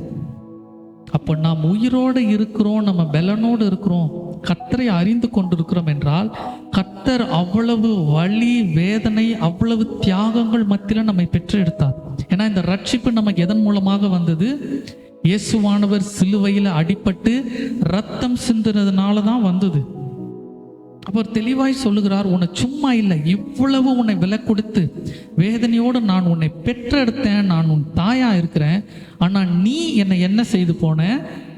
மறந்து போன. அதான் நீ என்ன மறந்து போன. சரி, இது எந்த சூழ்நிலையில் அவர் சொல்லுகிறார் என்பதை குறித்து நம்ம பார்க்க வேண்டும். எந்த சூழ்நிலையில் அவர் சொல்லுகிறார் என்று. இப்போ உதாரணத்திற்கு நம்ம ஒருத்தருக்கு நிறைய உதவி பண்ணிட்டோம், நிறைய நன்மை செய்திருக்கிறோம். நம்ம செய்த உதவியெல்லாம் அவங்க மறந்துட்டாங்க. இப்போ நம்ம அவங்களை எப்போ சொல்லி அவங்க ஒரு நல்ல நிலைமைக்கு வந்துட்டாங்க, அவங்க உயர்வாக இருக்கிறாங்க, திருமணம் நடத்துகிறாங்க, விழாக்கள் நடத்துகிறாங்க, நல்ல நிலைமையில் இருக்கிறாங்க, ஆனால் நம்மளை அழைக்கவே மாட்டேங்கிறாங்க. இந்த நேரத்தில் நம்ம என்ன சொல்லுவோம்? உனக்கு நான் எவ்வளவோ செஞ்சிருக்கிறேன், ஆனால் உனக்கு என்னுடைய நினப்பு வரவே இல்லையா, நான் உனக்கு எவ்வளோ பண்ணியிருக்கிறேன்னு சொல்லி காமிப்போம். இதே நேரத்தில் அவங்க ரொம்ப மோசமான நிலைமையில் இருக்கிறாங்க, சாப்பாட்டுக்கே வழி இல்லாமல் இருக்கிறாங்க, அன்றாட நிலைமைக்கு ரொம்ப கஷ்டப்படுறாங்க, வியாதியில் நொடிஞ்சு போயிருக்கிறாங்க. இப்படி ஏழ்மையில் இருக்கும்போது இந்த நேரம் அவங்கள பார்த்து நம்ம கேட்க மாட்டோம், நான் உனக்கு எவ்வளோ செய்தேன், நீ எல்லாத்தையும் மறந்துட்டியான்னு சொல்லி. அவர்கள் நல்லா இருந்தாதான் நம்ம கேட்போம். ஆனால் தேவன் இந்த இடத்துல சொல்லுகிற சூழ்நிலை என்பது வித்தியாசமானது. 5வது வசனத்தை வேணா வாசிங்க, 32:5. அவர்களோ தங்களை கெடுத்து கொண்டார்கள், அவர்கள் அவர்களுடைய பிள்ளைகள் அல்ல, இதுவே அவர்கள் காரியம். தேவன் எந்த இடத்துல இந்த காரியத்தை சொல்லுகிறார் என்றால், நீ கெட்டு போயிட்ட, நீ ஒண்ணு இல்லாம போயிட்ட, இப்படியே விட்டு போனா இன்னும் நீ மோசமான நிலைமைக்கு போயிடுவ. ஏன்னா தேவன் நான் தானே உன்னை பெற்று எடுத்தேன், என்னை மறந்துட்டியேன்னு சொல்லி நீ இப்ப நல்லா இருக்க, எனக்கு காணிக்க கொடு, எனக்கு தசம்பாவம் கொடு, எனக்காக ஊழியம் செய், என்னுடைய வேலைகளை நீ செய், நான் தானே உன்னை பெற்று எடுத்தேன், நீ நல்லா இருக்கல, என்னை எப்படி நீ மறக்கலான்னு அப்படி கேட்கல. நீ அழிந்து போயிட்ட, நீ உன்னை நீயே கெடுத்துக்கிட்ட, இப்ப என்ன செய்யணும்னு உனக்கு தெரியல, நீ எப்படி மீண்டு வரப்போறன்னு தெரியல, வழி தெரியாம இருக்கிற. இதற்கெல்லாம் ஒரு வழியாதான் சொல்றேன், உன்னை பெற்று எடுத்தது நான் தான், என்னிடத்திற்கு நீ திரும்பி வா. அதுதான் அவர் சொல்றாருங்க. வாசிங்க 10வது வசனத்தை வாசிங்க. பாழான நிலத்திலும் ஊளையிடுதல் உள்ள வெறுமையான அவாந்தர வெளியிலும் அவர் அவனை கண்டுபிடித்தார். கர்த்தர் நம்ம ஒப்பிட்டு பார்க்க முடியும், நம்ம எப்படி இருந்தோம்? அவாந்தர வெளி, ஊளையிடுகிற பிரச்சனை இருக்கிற மக்கள், இப்படி தள்ளிவிடப்பட்ட இடத்துல அசுத்தங்களுக்குள்ள இருந்த நம்மை தேவன் கண்டுபிடித்தார். நம்ம சொல்ல முடியல ஒவ்வொருத்தரும், என் வாழ்க்கை பிறந்ததுல இருந்தே நான் ரொம்ப நல்லா வாழ்ந்துட்டேன், எனக்கு ஒரு நல்ல வாழ்க்கை, நல்ல படிப்பு, நல்ல ஒழுக்கம், நல்ல குடும்பம் நம்ம சொல்ல முடியுமா? சொல்லவே முடியாது. பிறந்ததுலேருந்து எப்படியோ போய் சிக்கி சின்ன பின்னமாகி எங்கே போகிறேன் எங்கே செய்ய போகிறேன் முட்டி மோதி அலைந்து கொண்டிருந்த சூழ்நிலைகளை கர்த்தர் நம்மை கண்டுபிடித்த. நம்ம கர்த்தரை தேடி வரல. இங்கே இருக்கிற யாராவது சொல்ல முடியுமா, நம்மளா போய் ஆலயத்திற்கு சென்று நாமளா ஆண்டவரை கேட்டு தெரிந்து கொண்டோம் என்று? யாரோ ஒருவர் மூலமாக, ஏதோ ஒரு செயலின் மூலமாக கர்த்தர் நம்மை தேடி வந்தார். ஒருவேளை பிறப்புல இருந்தே கிறிஸ்தவர்களாக கூட இருந்திருக்கலாம், ஊழியர்களுடைய பிள்ளைகளாக இருக்கலாம், இல்லை விசுவாசிகளுடைய பிள்ளைகளாக இருக்கலாம், தலைமுறை கிறிஸ்தவர்களாக இருந்தால் கூட கர்த்தருக்கும் அவர்களுக்குமான உறவு இல்லாமல் இருந்திருக்கும். கர்த்தர் தான் அவர்களை தேடி வந்திருப்பார், கர்த்தர் தான் அவர்களை மீட்டு எடுத்தார். அதுதான் வாசிக்கிறோம், உன்னை கண்டுபிடித்தார். தொடர்ந்து வாசிக்கலாம். அவனை நடத்தினார், கர்த்தர் நம்மை நடத்தினார், அவரை உணர்த்தினார். இல்லையா? எப்பவும் சொல்வது போல கர்த்தர் நம்மை ஒரே இடத்திலேயே நிறுத்தி வைக்கிறவர் அல்ல. என் வேலையில ஒரு முன்னேற்றமே இல்லை, என் குடும்பத்துல ஒரு முன்னேற்றமே இல்லை, என் படிப்புல ஒரு முன்னேற்றமே இல்லை, எனக்கு திருமணம் ஆக மாட்டேங்குது, என் வாழ்க்கை அப்படியே நின்று கொண்டிருக்குன்னா கர்த்தரிடத்துல போகும்பொழுது கர்த்தர் எப்படிப்பட்டவர்? கர்த்தர் நடத்துகிறவர், ஒரே இடத்துல நிறுத்தி வைக்கிறவர் இல்லை, அந்த இடத்துல இருந்து கடந்து போக வைக்கிறவர், அதுதான் நடத்துகிறவர். அவர் நம்மை நடத்தினார், நமக்கு உணர்த்தி இருக்கிறார், எதை செய்யணும் எதை செய்யக்கூடாது. நம்ம கீழ்ப்படுகிறோமா கீழ்ப்படியலையான்றது அடுத்த பகுதி. ஆனால் ஒவ்வொரு முறையும் சபையிலையோ வேதத்தில் திறக்கும் பொழுதோ ஏதோ ஒரு காரியத்தில் கர்த்தர் நமக்கு என்ன செய்து கொண்டுதான் இருந்தார்? உணர்த்தி கொண்டுதான் இருந்தார். அதுதான் வாசிக்கிறோம், அவர் நடத்தினார், அவர் உணர்த்தினார், அவனை கண்மணியை போல காத்தருளினார். தொடர்ந்து 11 வாசிங்க.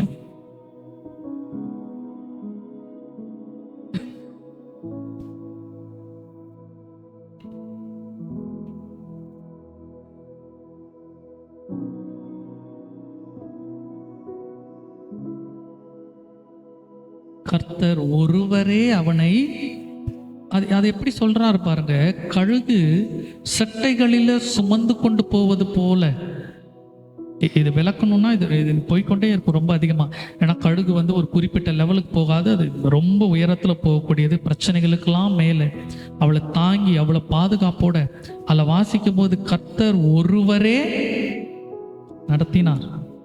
கர்த்தர் ஒருவர் தான் நடத்தினார் இல்லையா? நம்ம சொந்தங்கள் நம்ம கைவிட்ட பொழுது யாரெல்லாம் நம்ம கூட கடைசி வரை இருப்பாங்கன்னு நினைத்தோமோ, யாரெல்லாம் நமக்கு உதவி செய்வார்கள் என்று நினைத்தோமோ, யாரெல்லாம் நமக்கு பக்கபலமாய் இருப்பார்கள் என்று நினைத்தோமோ, அவங்க எல்லாம் நம்மளை கைவிட்ட பொழுது நம்ம யார் தான் நடத்தினது? கர்த்தர் தான் நடத்தினார். சில வேளை யோசித்திருக்கலாம், ஊழியர் உதவுவார்கள் யோசித்திருக்கலாம், விசுவாசிகள் உதவுவாங்கன்னு யோசித்திருக்கலாம், பிள்ளைகள் உதவுவாங்கன்னு யோசித்திருக்கலாம், நண்பர்கள் யோசித்திருக்கலாம். எல்லாரும் கைவிட்ட பொழுது நம்மை நடத்தின ஒருவர் யார்? மட்டும்தான் கர்த்தர் ஒருவரே. அதான் வாசிக்கணும், அவர் ஒருவரே நடத்தினார். தொடர்ந்து வாசிக்க. அந்நிய தேவன் அவனோடு இருந்ததில்லை, பூமியில் உள்ள உயர்ந்த ஸ்தானங்களின் மேல் அவனை ஏறி வர பண்ணினார். நிறைய வாசிக்கிறோம், நிறைய ஆசீர்வாதமான காரியங்கள் எல்லாம் செய்து கொண்டே வந்தார். இப்ப 16வது வசனத்தை வாசிக்க. அந்நிய தேவர்களால் அவருக்கு எரிச்சலை மூட்டினார்கள். இப்ப மேல பார்த்தோம், இவ்வளவு காரியம் கர்த்தர் செய்திருக்கிறார். நீங்க இன்னும் படிச்சு பாருங்க, அவர் எப்படி நம்மை போஷித்தார், எப்படி நடத்தினார் என்பதெல்லாம் நிறைய இருக்கும். இவ்வளவு செய்தும் அவர்கள் அந்நிய தேவர்களால் தேவனுக்கு என்ன செய்தார்கள்? எரிச்சலை மூட்டினார்கள். இன்னைக்கு நம்ம அந்நிய தேவர்கள் என்றால் தேவனை விட்டு வேறு விக்கிரகங்களையோ தெய்வத்தையோ நம்ம வணங்க மாட்டோம், அப்படி நம்ம கடந்து போவதல்ல. ஆனால் தேவனுக்கு கொடுக்க வேண்டிய நாளை, தேவனுக்கு கொடுக்க வேண்டிய நேரத்தை வேற எதுக்கெல்லாம் நம்ம கொடுக்குறோம்? கொஞ்சம் யோசிச்சு பாருங்க. சபைக்கு வருவதை விட, வேதத்தை வாசிப்பதை விட, ஜெபிப்பதை விட, இது கர்த்தருக்குன்னு கொடுக்க வேண்டியது, கர்த்தருக்குன்னு சேவிக்க வேண்டியது. இதை தவிர வேற எதுக்கெல்லாம் நேரத்தை நம்ம உபயோகிக்கிறோம்? வேலைக்கு முக்கியத்துவம் கொடுப்போம், நல்ல கெட்ட குடும்ப நிகழ்ச்சிகளுக்கு முக்கியத்துவம் கொடுப்போம், டிவி சீரியலுக்கு முக்கியத்துவம் கொடுப்போம், யூடியூப்ல இருக்கிறதான இன்ஸ்டாகிராம் ஷார்ட்ஸுகளுக்கு நேரத்தை கொடுப்போம். இதெல்லாம் யாருக்கு சேர வேண்டிய நேரம்? கர்த்தருக்கு சேர வேண்டிய நேரம். இதுதான் வாசிக்கிறோம், நீ என்ன சேவிக்கிறதை விட்டுட்டு நீ அந்நிய தேவர்களை சேவித்து எரிச்சல் உண்டாக்கினாய். அப்ப நாமும் இன்றைக்கு அப்படிதான் இருக்கிறோம். தேவனை சேவித்து வேதத்தை வாசித்து ஜெபிக்க வேண்டிய நேரத்துல அவரை சேவிப்பதில்லாதபடி வேறு ஏதேதோ காரியங்களிலே செய்து அவருக்கு எரிச்சல் மூட்டுறதுனா தெரியும்ல. கோபம் கூட பரவாயில்ல, கோபம் வந்தா கூட டக்குன்னு கோபம் வரும், கோபம் கொஞ்ச நேரத்துல இறங்கிரும், இல்ல கோபம் மாறிடும். ஆனா இந்த எரிச்சல் வந்துருச்சுன்னா அது ஏதாவது ஒன்று செய்து முடிக்கிற வரை அது போகவே போகாது, அது உள்ள இருந்து கொண்டே இருக்கும். ஏதாவது நான் பண்ணியே ஆகணும். ஏன்னா கோபம் சில நேரத்தில் ஒரு எமோஷனில் வரும், திரும்ப அது அப்படியே ஏதோ கொஞ்சம் சாந்தமாயிரும், அடப்போ இவங்க கிடக்கிறாங்கன்னு விட்டுருவோம். ஆனால் அந்த எரிச்சல் வந்துட்டா அவங்களுக்கு ஏதாவது செய்கிற வரைக்கும் நம்ம அடங்கவே மாட்டோம். இதுதான் எரிச்சல், அவ்வளோ வரக்கூடியது. இங்கே வாசிக்கிறோம், தேவனுக்கு எரிச்சல் உண்டாக்கினார்கள். தொடர்ந்து வாசிக்க. அருவருப்பானவைகளினால் அவரை கோபப்படுத்தினார். நம்ம கொஞ்சம் யோசிச்சு பார்ப்போம், ஒரு நாயோ இல்லை வேற அழுகி போன கழிவுகளையோ எடுத்துட்டு வந்து நம்ம வீட்டு பிள்ளைங்க நல்ல கையிலெல்லாம் தேய்ச்சிக்கிட்டு ஒரு நாயினுடைய கழிவோ இல்லை ரொம்ப குப்பையோ சாக்கடையிலோ கையை விட்டு உடம்பெல்லாம் தேய்ச்சி நம்ம முன்னாடி வந்து நின்று சிரிக்குதுன்னா நமக்கு அந்த பிள்ளையை பார்க்கும்போது எப்படி இருக்கும்? கொஞ்சம் யோசித்து பாருவோம். நம்ம முன்னாடி வந்து சிரிச்சுக்கிட்டே இருக்க அந்த பிள்ளை, நமக்கு என்ன வரும்? கோபத்திற்கும் மேலே ஒரு எரிச்சல் வரும். இது என்ன அசுத்தமான, இது என்ன கேவலம், நம்ம கோபம் தான் வரும். இந்த கோபம் பிள்ளைகள் மீது இருக்கிற வெறுப்புல இல்லை, பிள்ளைகள் மீது இருக்கிற அக்கறையினால. தேவனுக்கு இங்கே அப்படி தான் வாசிக்கிறோம். அருவருப்பினால் கெடுத்தார்கள். தொடர்ந்து வாசிங்க. தேவனுக்கு பலியிடவில்லை. நாங்கள் தொடர்ந்து வாசிக்கும் போது நீங்க வாசிங்க, அப்படியே நிறைய காரியத்தில் வாசிக்கிறோம். 20வது வசனத்தை வாசிங்க. என் முகத்தை அவர்களுக்கு மறைப்பேன், பார்ப்பேன், மகா மாறுபாடு உள்ள சந்ததி, உண்மை இல்லாத, நல்லா பார்க்கணும், கோபம் உண்டாக்குறாங்க, அருவருப்பான காரியத்தை செய்கிறாங்க. கர்த்தர் ஒருவர் தான் நடத்தினார், யாரும் அவங்க கூட இருந்ததில்லை. இப்படி இருந்து பெற்றெடுத்ததான தேவனை மறந்து போயிட்டாங்க. இவ்வளவு கோபம் எரிச்சல் இருந்தாலும் தேவன் சொல்லுகிறதான ஒரு வார்த்தை அவர் எப்படி தான் அழைக்கிறார்? பிள்ளைகள் என்று தான் அழைக்கிறார். நம்ம யோசிப்பல, நம்ம குடும்பத்தில் நமக்கு கோபம் வந்துருச்சுன்னா நம்ம பிள்ளைங்களை என்னெல்லாம் சொல்லி திட்டுவோம். வாயில என்னென்னவோ வார்த்தை வரும், மிருகங்களுடைய வார்த்தை வரும், எதையோ சொல்லி நம்ம திட்டுவோம் கோபம் வந்துருச்சுன்னா. ஆனா தேவன் எப்படிப்பட்டவர்? எவ்வளோ கோபம் பண்ண, நான் தான் உன்னை நடத்தினேன், நீ என்னை மறந்து போயிட்ட, நீ இவ்வளோ துரோகம் பண்ணாலும் அவர் சொல்லுகின்ற ஒரு வார்த்தை பிள்ளைகள். இதுதான் தேவனுடைய தாய்மையின் சுபாவம் என்பது. நம்ம எவ்வளவு கர்த்தரை மறந்தாலும், கர்த்தருக்கு விரோதமாக எவ்வளவு காரியங்களை செய்தாலும் அவர் நம்ம யாராதான் பார்க்குறார் தெரியுமா? பிள்ளையாதான் பார்க்குறார். சில நேரம் நம்ம சொந்த பிள்ளைகளையே நம்ம பிள்ளைங்களாம் பார்க்க மாட்டோம். யோசித்து பாருங்க, நமக்கு விருப்பம் இல்லாத காரியத்தை தொடர்ந்து செய்து கொண்டே இருந்தா ஒரு குறிப்பிட்ட நேரத்துக்கு மேல ஒரு வெறுப்பு வந்துடும், ஒரு கோபம், ஒரு சலிப்பு வந்துடும். ஆனா தேவன் எவ்வளவு அவரை நோகடித்தாலும் அவர் தாய்மையின் சுபாவம் என்ன என்றால் அவர் நம்மை பிள்ளையாதான் பார்க்கிறார். அவர் பார்க்கிறது மாத்திரமல்ல, தொடர்ந்து அதோட பகுதியில் 46வது வசனத்தையும் 47வது வசனத்தையும் வாசிக்கலாம்.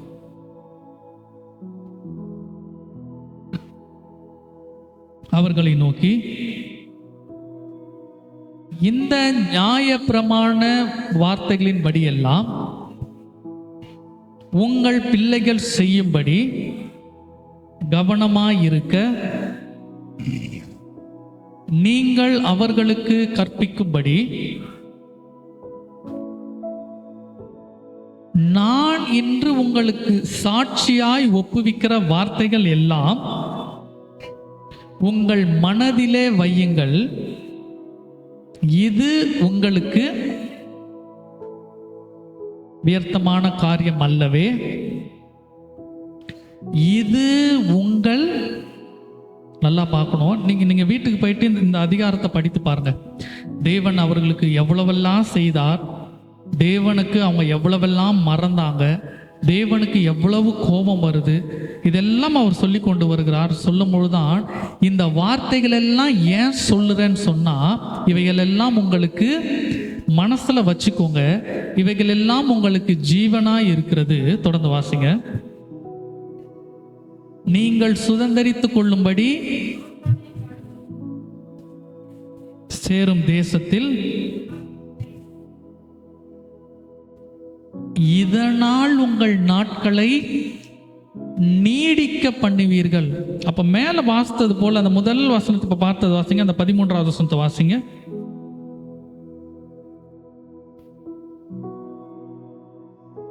மன்னிக்கணும், 18, 32, 18 வாசிங்க.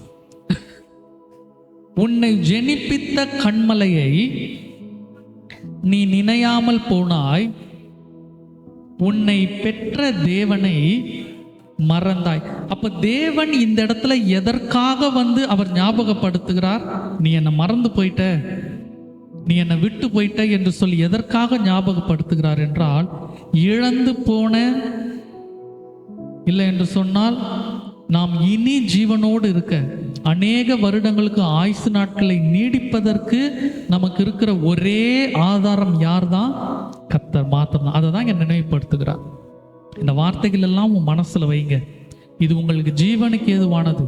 நீங்க போற தேசத்துல ஆசீர்வாதத்தை சுதந்தரிக்க வேண்டும் என்றால் இவைகள் எல்லாம் நினைவில் வைக்க வேண்டும். இதுதான் ஒரு தாயினுடைய சுபாவம். பிள்ளை எக்கேடானா கெட்டு போட்டோம் யோசிப்போமா? நம்ம சில நேரத்தில் உலக பிரகாரமான தாய் கூட அப்படி விட்டுருவாங்க. ஒரு அளவுக்கு தாங்க சொல்ல முடியும், எவ்வளவுதான் சொல்றதுன்னு. ஆனால் சில நேரம் தகப்பன்கள் கூட இந்த சுபாவம் வர. நீங்க பாருங்க, இப்போ வீட்டில் ஒரு பிள்ளை சாப்பிடலன்னு வைங்க, அப்பா பொதுவாக என்ன கேட்பாங்க? பையன் சாப்பிட்டானா? சாப்பிடல, விளையாட போயிட்டான் அப்படின்னா சரி சாப்பிடுவான், சாப்பிட்றப்ப போட்டு கொடு, இல்லை டேய் சாப்பிடு அப்படின்னு சொல்லிட்டு போயிடுவான். ஆனால் அந்த தாயினுடைய சுபாவம் எப்படி இருக்கும்? சாப்பிட்ற வரைக்கும் நீ வந்து சாப்பிட்டுட்டு போ, நீ விளையாட போடுறியோ எந்த வேலை செஞ்சாலும் சொல்லிக்கொண்டே இருப்பாங்க. இதுதான் தேவனும். நம்ம கெட்டு போயிட்டோம், நம்ம வீழ்ந்து போயிட்டோம்னா தேவன் நம்மை அப்படியே விடுகிறவர் அல்ல. அவர் திரும்ப திரும்ப சொல்லிக்கொண்டே இருக்கிறார். அது அவர் நல்லதுக்காக அல்ல, நம்முடைய நல்லதுக்காக.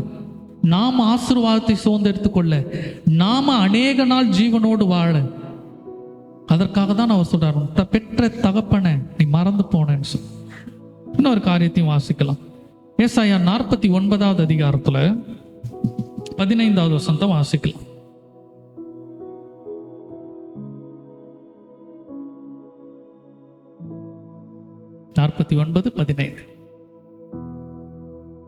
ஸ்திரீயானவள் தன் கர்ப்பத்தின் பிள்ளைகளுக்கு இறங்காமல் போனாலும் தன் பாலகனை மறப்பாளோ? அவள் மறந்தாலும் நான் உன்னை மறப்பதில்லை. இந்த இடத்துல நான் சொன்னது போல ஒரு தாயை ஒரு அந்த ஸ்தானத்தில் கர்த்தர் வைக்கிறார். ஒரு ரீப்ளேஸ் பண்ணுவது போல வைங்க. இதற்கு முன்பாக பார்த்த வசனத்தின்படி நீ என்னை மறந்து போயிட்ட என்று சொல்லி அவர் எப்படி கேட்கிறார்? ஒரு கோபத்தில், இல்லை உன்னை பழி வாங்குறதுக்கு. நம்ம சொல்லுவோம்ல, உனக்கு நான் எவ்வளவு செஞ்சேன், நீ எல்லாத்தையும் மறந்து போயிட்ட, நான் உன்னை பார்த்துக்கிறேன். இப்படி அவர் சொல்லலை. நான் உனக்கு நிறையா செஞ்சிருக்கிறேன், நீ எல்லாத்தையும் மறந்து போயிட்ட, இனி உன் வாழ்க்கை நல்லா இருக்கணும்னா நீ திரும்ப என்கிட்ட வந்தாதான் நீ நல்லா இருப்ப, உன் நல்லதுக்கு தான் நான் சொல்றேன் என்பது போலதான் மேலே உள்ள அதிகாரத்தில் அந்த வசனங்கள்ல பார்த்தோம். உன் பெற்ற தகப்பனை மறந்தாய், தாயை மறந்தாய். இந்த இடத்துல வாசிக்கும் பொழுது ஒரு தாய் பெற்ற பாலகனை மறப்பாலோ?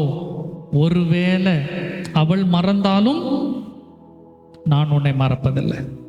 இன்னைக்கு சில வேளை உலக பிரகாரமாக தாயினுடைய அரவணைப்பு இல்லாமலே வளர்ந்துருக்கலாம். நான் தாயோட அரவணைப்புலாம் பார்த்தது இல்லைங்க, இருந்தாங்க அவ்வளோதான், அரவணைப்பு இல்லை. சிலருக்கு தாய் இல்லாமல் இருக்கலாம். எனக்கு தாய் இல்லைங்க, ஒருவேளை சின்ன வயசுலேயே மரித்து போயிருக்கலாம், இல்லை வளர்கிற நாட்களில் மரித்து இருக்கலாம். எனக்கு அம்மா கிடையாது. சில காலகட்டத்தில் நம்ம யோசிப்போம், ஒருவேளை இந்த சூழ்நிலையில எங்கள் அம்மா இருந்திருந்தா இதை பண்ணியிருப்பாங்களே. யோசிப்போம் இல்லையா, எங்கள் அப்பா இருந்திருந்தா இதை செய்திருப்பாரு, இவர்கள் இல்லையே. சில நேரத்தில் வேலைக்காகவோ படிப்பிற்காகவோ தூர இடத்துல இருப்போம், தாயினுடைய அருகாமையில் இருக்க முடியாமல் இருக்கலாம். இப்படி எந்த சூழ்நிலையாக இருந்தாலும் அதுதான் இங்கே வாசிக்கிறோம். ஒருவேளை தேவன் ஒரு நம்பிக்கையும் ஒரு திடனையும் கொடுக்கக்கூடிய வார்த்தை இது. திரும்ப வாசிக்கலாம், திரும்ப அதை வாசிங்க. ஸ்திரீயானவள் தன் கர்ப்பத்தின் பிள்ளைக்கு இறங்காமல் பாலகனை மறப்பாள. தேவன் சொல்ல, தகப்பனை குறித்து சொல்லலை. நான் சொன்னது போல எல்லாம் தேவன் தாயின் சுபாவத்தை தான் ஒப்பிட்டு சொல்லுகிறார். தாய் சுபாவம் தகப்பன் சுபாவம் என்று தேவனுக்கு இரு சுபாவங்கள் இல்லை. நல்லா தெரிஞ்சுக்கணும். அதை தாயினுடைய சுபாவம் தகப்பனுடைய சுபாவம் என்று சொல்லி தேவனிடத்துல சுபாவங்கள் இல்லை. தேவனிடத்துல இருப்பதெல்லாம் ஒரே சுபாவம் தான். அவருடைய சுபாவங்களை தான் மனிதர்களுக்கு அவர் என்ன செய்திருக்கிறார்? பிரித்து கொடுத்திருக்கிறார். நாம புரிந்து கொள்ளணும் என்பதற்காகத்தான் தேவன் இந்த காரியத்தை எடுத்து அவர் சொல்லுகிறார். அவர் பொதுவாக சொல்லிடலாம், என்ன சொல்லிடலாம்? நான் உன்னை மறக்க மாட்டேன் அப்படின்னு அவர் சொல்லிடலாம். அவர் மறக்க மாட்டேன்னு சொன்னாலும் அந்த வார்த்தை உண்மைதான். ஆனால் அவர் சொல்லும் போது எப்படி சொல்லுகிறார்?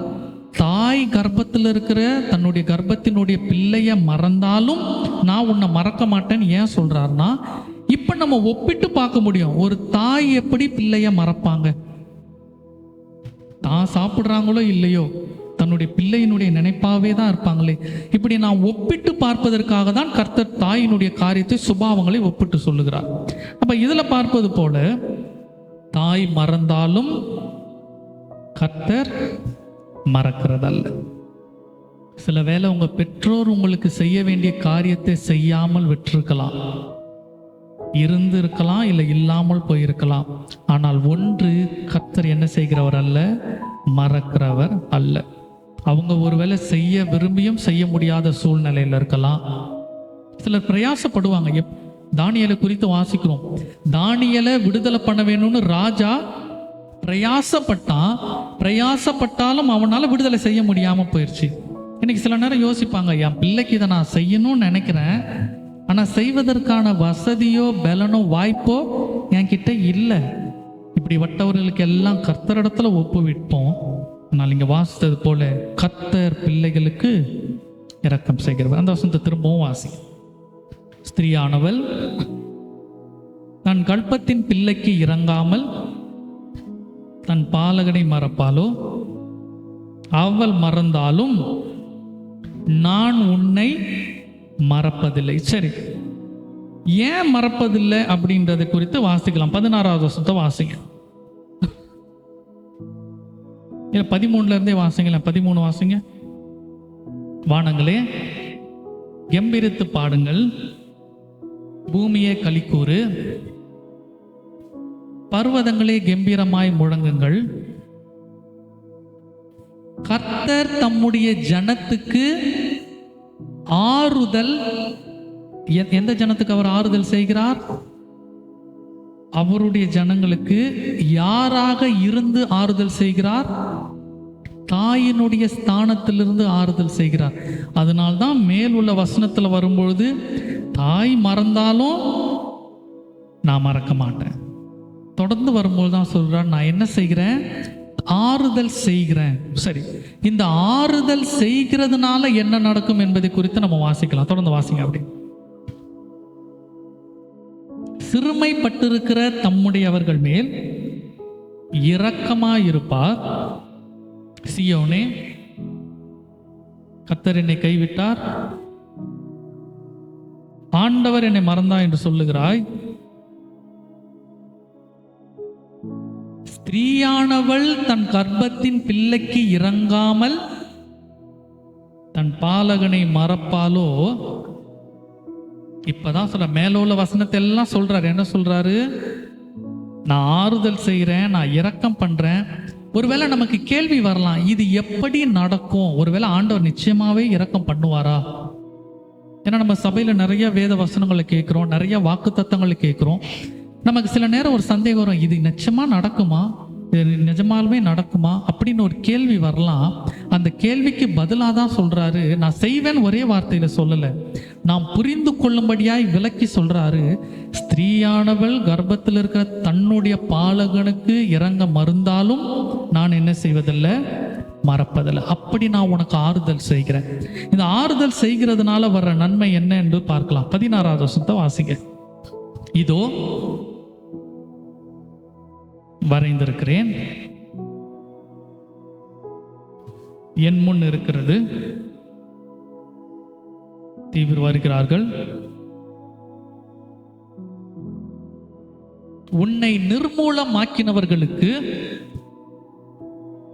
உன்னை பாழாக்கினவர்களுக்கும், உன்னை விட்டு புறப்பட்டு போனவர்கள் உன் கண்களை ஏறெடுத்து சுற்றிலும் பார், அவர்கள் எல்லோரும் ஏகமாய் கூடி உன்னிடத்தில். இந்த வசனத்தை நல்லா படிங்க. இந்த இல்லை ஒரு அப்படி படிங்கன்னு சொல்லலை, நமக்கு மனசுல பதிவு வைக்கிறதுக்காக சொன்னேன். இந்த ஆலயத்தில் இந்த வாரத்தில் இந்த பகுதியை நினைவில் வைத்துக்கொள்வோம். நிறைய காரியத்தை நம்ம கற்றிருப்போம், நிறைய காரியங்கள் நமக்கு பிரயோஜனமாக இருந்திருக்கும். ஆனால் இந்த பகுதி, முதல் காரியம், கர்த்தர் நமக்கு தாயாக இருந்து அவர் என்ன செய்யக்கூடியவர்? ஆறுதல் செய்யக்கூடியவர். அவர் ஆறுதல் செய்வாரா, செய்யாம போயிடுவாரா அப்படின்னு யோசித்தா நிச்சயம் அவர் ஆறுதல் செய்வார். அதுக்கு தான் அவர் சொல்கிறார், தாய் தன் பிள்ளைக்கு செய்யாமல் இரக்கம் செய்யாமல் போனாலும் நான் இரக்கம் செய்வேன். அவர் ஆறுதல் செய்வேன். அவர் ஆறுதல் செய்யும் பொழுது என்ன நடக்கும் என்பதை பார்க்கிறோம். ரெண்டாவது, எப்படிப்பட்டவர்களுக்கு அவர் ஆறுதல் செய்கிறார் என்பதையும் இந்த வசனத்தில் வாசிக்கிறோம். இப்ப அந்த வசனத்தை வாசிங்க, நிறுத்தி ஒரு ஒரு பகுதியா வாசிக்க. உன் கண்களை ஏறெடுத்து சுற்றிலும் பார். இல்ல அதுக்கு மேல உள்ள பகுதி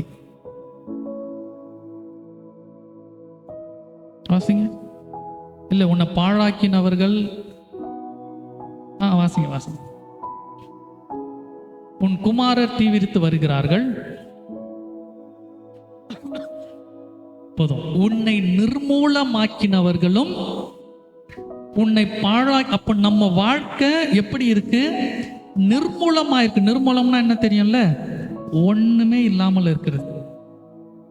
எவ்வளவோ உழைக்கிறாங்க, எவ்வளவோ சம்பாதிக்கிறேன், எவ்வளவோ முயற்சி பண்றேன், ஆனா ஒண்ணுமே நடக்க மாட்டேங்குது. நிர்மூலமாயிருக்கு.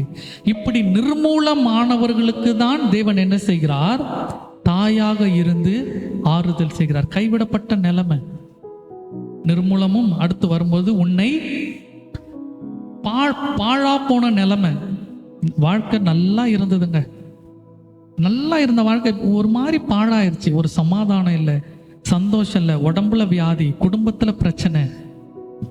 பாழ் என்றால் நமக்கு தெரியும், ஒரு சீரழிஞ்சு போயிருப்பது. நமக்கு அதுக்கு பெரிய விளக்கம் வேணாம். நம்ம ஒவ்வொருத்தருடைய வாழ்க்கையும் நமக்கு அப்படிதான் சில நேரங்கள்ல இருக்கும். என் வாழ்க்கை பாழா போயிருச்சு. இப்படிப்பட்டவர்களுக்கு தான் அவர் என்ன செய்கிறார்? ஆறுதல் செய்கிறார். நல்லா தெரிஞ்சுக்கணும். சந்தோஷமா இருக்கிறவங்களுக்கு ஆறுதல் செய்யல. இல்ல ஏதோ துக்கத்துல இருக்கீங்க, சரி நான் உனக்கு ஆறுதல் செய்கிறேன் அப்படி சொல்லல. ஒண்ணுமே இல்லாம போனவங்க, நிர்மூலமானவங்க, பாழா போனவங்க சொல்லுங்களேன், இது அப்படியே ஒன்றுத்துக்கும் இல்லாமல் பாழா போயிடுச்சுங்க. பாழா போவதென்றால் எதுக்குமே உதவாமல் போவது. சில நேரம் நம்ம குடும்பம் நம்ம அப்படிதான் இருப்போம், பாழா போயிருப்போம், எதற்குமே உதவாமல் இருப்போம். அப்படிப்பட்டவர்களுக்கு தான் தேவன் தாயாக இருந்து ஆறுதல் செய்கிறார். அதுதான் வாசிக்கிறோம். இப்போ அந்த மேல உள்ள வசனத்துல இருந்தே வாசிங்க, திரும்ப 16 இருந்து வாசிங்க. இதோ என் உள்ளங்கைகளில் உன்னை வரைந்திருக்கிறேன். யார உள்ளங்கையில வரைந்திருக்கிறார்?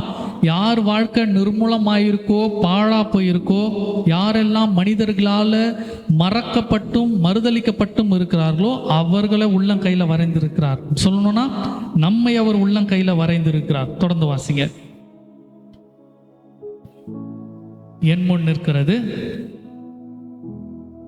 உன் குமாரர் தீவிரித்து வருகிறார்கள். யாரெல்லாம் உன்னை விட்டு போனாங்களோ, ஏன்னா உன்னோட இல்ல, தீவிரித்து வருகிறார்கள்னா யார் தான் வர முடியும்? போனவங்க தான் வர முடியும். நம்மளை மதிக்காம நம்ம வாழ்க்கை நிர்மூலமாயிருச்சு, ஒண்ணுமே இல்லைன்னு நம்மளை விட்டு போனவங்க நம்முடைய குமாரர் நம்ம இடத்துல திரும்பி வருகிறதையும் தொடர்ந்து வாசிங்க. உன்னை யாரெல்லாம் நம்ம வாழ்க்கையை ஒண்ணுமில்லாம பண்ணாங்க, சிலர் மேல ரொம்ப நம்பிக்கை வைத்திருப்போம், ரொம்ப அன்பு வைத்திருப்போம். அந்த அன்புக்கும் நம்பிக்கைக்கும் உடைத்துட்டு போகும்போது ஒண்ணுமே இல்லாம நம்ம வாழ்க்கை போயிடும். என்னால ஒண்ணுமே செய்ய முடியலங்க, மனசுல அவ்வளோ வலி, அவ்வளோ பாரம் இருக்கு, என்னால ஒண்ணுமே செய்ய முடியல.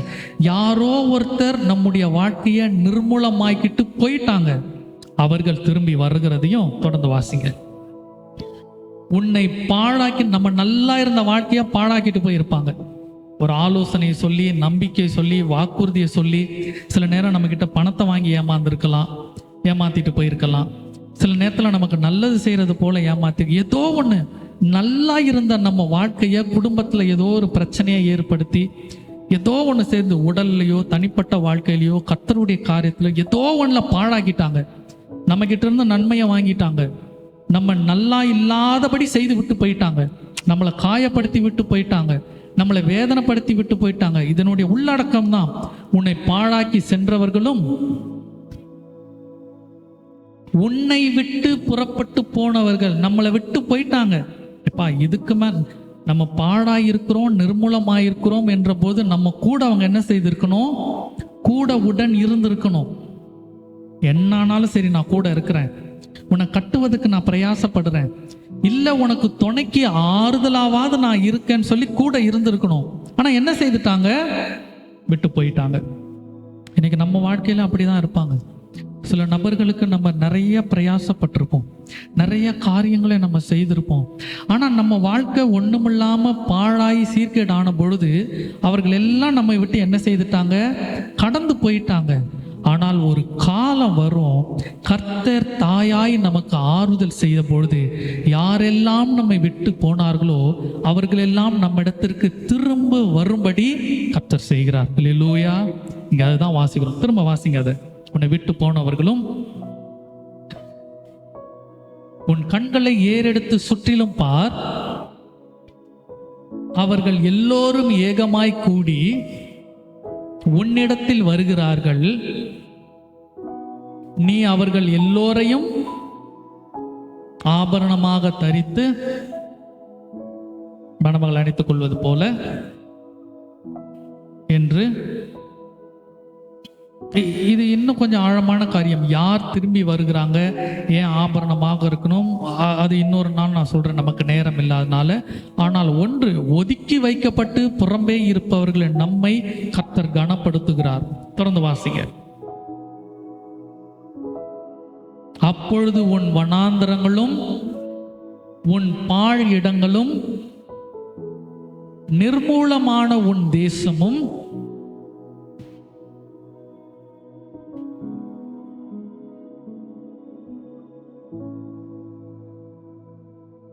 தொடர்ந்து வாசிங்க அடுத்த வசனம்.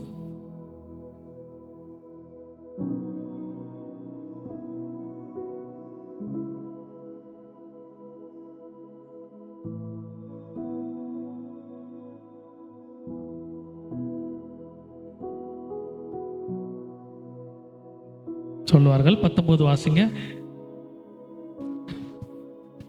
அப்பொழுது உன் வனாந்தரங்களும் உன் பாழிடங்களும் நிர்மூலமான உன் தேசமும் இனி குடிகளின் திரளினாலே உனக்கு நெருக்கமா இருக்கும். போதும். கர்த்தர் சொல்லுகிறார், வனாந்தரம் பாழா போனது, இவைகள் எல்லாம். நீங்க தொடர்ந்து வாசித்தீங்க, கர்த்தர் அநேக ஆசீர்வாதங்களை சொல்லிக்கொண்டே வருகிறார். அப்போ ஒன்று, கர்த்தர் நமக்கு ஆறுதல் செய்கிறார். அவர் ஆறுதல் செய்யும் பொழுது நாம் இழந்த பாழாய் போன எல்லாம் நமக்கு திரும்ப கொடுக்கிறார். நம்மை விட்டு போனவர்கள் எல்லாம் நம்ம இடத்துல வரும்படியாய் கர்த்தர் நம்முடைய ஸ்தானத்தை அவர் உயர்த்தி வைக்கிறார். இன்னொரு வசனத்தையும் வாசிக்கலாம், எடுத்துக்கொள்ளுங்க. ஏசாயா 66வது அதிகாரத்துல 13வது வசனத்தை வாசிங்க. ஒருவனை அவன் தாய் தேற்றுவது போல் நான் உங்களை தேற்றுவேன். இல்லை வாசிக்கிறோம், தகப்பன் தேற்றுவதை போலன்னு போடல. ஏன் போடலைன்னா, தாயின்னு போட்டாதான் நமக்கு அந்த தேற்றுதல் எப்படி இருக்கும்னு தெரியும். அதனாலதான் தாயின் போடுறார். அதனாலதான் தாயினுடைய சுபாவத்தை தேவன் உணர்த்துகிறார். ஒருவனை அவன் தாய் தேற்றுவது போல நான் உங்களை தேற்றுவேன். நீங்கள் எருசலேமிலே தேற்றப்படி. மேல உள்ள பகுதியில் பார்த்தோம், தேவன் முதல் காரியம், முதல் வசனத்தில் என்ன பார்த்தோம்? உன்னை பெற்றெடுத்த தேவனை நீ என்ன செய்துட்ட? நீ மறந்து போயிட்ட. ஏன் அந்த வார்த்தையை சொல்லுகிறார்? நீ சீர்கேடா இருக்கிற, உன் வாழ்க்கை நல்லா இருக்கணும்னா என்னிடத்துல திரும்பி வா. அடுத்த பகுதியில் பார்த்தோம், நான் தாயாக இருந்து உனக்கு ஆறுதல் செய்கிறேன். பெற்ற தாய் கூட பிள்ளைகளுக்கு ஆறுதல் செய்யாம இரக்கம் செய்யாமல் போயிடலாம். ஆனா நான் உனக்கு ஆறுதல் செய்கிறேன். எதற்கு ஆறுதல் செய்கிறார்? பாழா போனதும் நிர்மூலமானதும் ஒன்றுமில்லாமல் போனதை மீண்டும் கட்டி எழுப்புவதற்கு, நம்மை விட்டு போனவர்கள் எல்லாம் நம் பட்சமாய் வரும்படியாய் நம்மை உயர்த்தத்தக்கதாக அந்த ஆறுதலை செய்கிறார். இந்த வசனத்துல வாசிக்கிறோம், திரும்ப வாசிங்க. ஒருவனை அவன் தாய் தேற்றுவது போல நான் உங்களை தேற்றுவேன். நீங்கள் எருசலேம் என்றால் தேவனுடைய வாக்குத்தத்தம் கொடுக்கப்பட்ட இடம், ஜனங்கள் சீரழிஞ்ச இடம். அதாவது எந்த இடத்துல இடிஞ்சு போனாங்களோ கர்த்தர் அதே இடத்துல கட்டுகிறார். அதனால்தான் அவர் குறிப்பிட்டு சொல்லுகிறார், வாழ்க்கையில எந்த இடத்துல கண்ணீர் சிந்தி அவமானப்பட்டோமோ அதே இடத்துல தலை நிமிர்ந்து சாட்சி சொல்லத்தக்கதாக கர்த்தர் நம்முடைய வாழ்க்கையை மாற்றுவார். நீங்க வாசிக்கும் பொழுது இரக்கம் செய்கிறார் என்று வாசிக்கிறோம். ஏன் இரக்கம் ஆறுதலுடைய காரியம் பார்த்துட்டோம். இப்ப இரக்கம் செய்தா என்ன நடக்கும் என்பதை வாசிக்கலாம். தொடர்ந்து வாசிங்க. நீங்கள் அதை காணும்போது, கர்த்தர் நமக்கு இரக்கம் செய்கிறத நம்ம காணும்பொழுது, முதலாவது உங்க இருதயம், இன்னைக்கு நம்ம பேருக்கு சிரிப்போம், ஆனா மனசுல அவ்வளவு வலி வேதனையும் இருக்கும், அவ்வளவு சோகத்தையும் வைத்திருக்கிறோம். ஆனா கர்த்தர் இரக்கம் வைத்தும் பொழுது முதலாவது நாம் மகிழ்ச்சி படும்படியாய் செய்கிறார். மகிழ்ச்சி படுவது என்றால் துக்கத்தை எல்லாம் மாற்றுவது. அது ஏதோ ஒரு நல்லது நடந்தாதானே மகிழ்ச்சி வரும். சும்மாவே இந்த பொதுவாகவே சொல்லுவாங்க சபையிலெல்லாம், இந்த ஆதி நாட்கள்லேருந்து பிரசங்கம் ஆரம்பிக்கும் போது எல்லாரும் சந்தோஷமா இருக்கிறீங்களா, சந்தோஷமா இருக்கிறவங்களாம் ஒரு அல்லேலூயா சொல்லுங்க. எல்லா சபைகளிலும் அப்படி இருக்கும். சில நேரத்தில் சந்தோஷம் இல்லைனாலும் என்ன செய்வாங்க, கையை தூக்கி அல்லேலூயான்னுவாங்க. ஏன்? எல்லாரும் சொல்றாங்க, நம்ம சொல்லாம இருக்கக்கூடாதுன்னு. வெளிப்புறமா நம்ம ஒப்பு கொடுத்துடலாம், ஆனா உள்ள மனது எப்படிதான் இருக்கும், துக்கமாகவும் வேதனையாகவும் தான் இருக்கும். ஆனா இங்க வாசிக்கிறோம், அவர் சந்தோஷப்படுத்துகிறார் என்றால் துக்கத்தை மாற்றுறாரு. சந்தோஷப்படுற மாதிரி ஏதோ ஒன்று அவர் செய்கிறார். ஒண்ணுமே இல்லாம சந்தோஷம் வராது. அவர் சந்தோஷம் மகிழ்ச்சியாக்கி. தொடர்ந்து வாசி. உங்கள் எலும்புகள் பசும் புல்லை போல, கர்த்தர் முட்டி வலி, இடுப்பு வலி, கால் வலி சரீரத்தின்படி இல்ல ஆவிக்குரிய படி நிற்றால் எலும்பு தான் ஒரு உடல் நிற்பதற்கான ஆதாரம். அப்ப நம்முடைய வேலைக்கோ தொழிலுக்கோ ஆவிக்குரிய காரியத்திற்கோ சபைக்கோ எது ஆதாரமாக இருக்கிறதோ அதெல்லாம் தளர்ந்து போயிருக்கலாம். விசுவாச அனுபவம், ஜபம், இவைகளெல்லாம் நிலப்பருத்தி பசும் புல்லை போல. தொடர்ந்து வாசிங்க. அப்பொழுது கர்த்தருடைய ஊழியக்காரனிடத்தில் அவருடைய கரமும், கர்த்தருடைய ஊழியக்காரன் என்றால் கர்த்தருக்காக வேலை செய்கிற எல்லாருமே. நான் கர்த்தருக்காக பிரசங்கிக்கிற வேலை செய்கிறேன், நான் கர்த்தருடைய ஊழியக்காரன். நீங்க கர்த்தருக்காக சபையை சுத்தம் பண்றீங்க, ஃபேனை போடுறீங்க, பாயை போடுறீங்க, நீங்க சுத்தம் செய்கிறீங்க, நீங்க கர்த்தருடைய ஊழியக்காரர். இப்படி எல்லாரும் கர்த்தருக்காக ஒரு வேலை செய்தாலே அவர்கள் கர்த்தருடைய ஊழியக்காரர்கள். அதுதான் இங்க வாசிக்கிறோம். ஊழியக்காரர்கள் என்றால் வேலைக்காரர்கள், அதனுடைய தூய தமிழ் தான் ஊழியம். அப்ப கர்த்தருடைய ஊழியக்காரர் மேல் அவருடைய கரமும். பாருங்க, நம்ம கிடத்துல அவருடைய கரத்தை வைத்திருக்கிறார். அவர் கரம் என்ன செய்யும்? நிறைய இருக்கு. அரவணைக்கும் கரம் இருக்கு, காக்கும் கரம் இருக்கு. அந்த கரத்தை குறித்து வேணா ஒரு நாள் நம்ம தனியா தியானிக்கலாம், தேவனுடைய கரம் என்னென்னலாம் இருக்குன்னு. அப்ப நம்மிடத்துல அவர் கரத்தை கொடுக்கிறார். நமக்கு விரோதமாய் இருப்பவர்களிடத்துல அவருடைய சினத்தை கொடுக்கிறார், கோபத்தை கொடுக்கிறார். தொடர்ந்து வாசிங்க. இதோ முக்கியமாகவும் ஜுவாலியாகவும் செலுத்த வருவார்.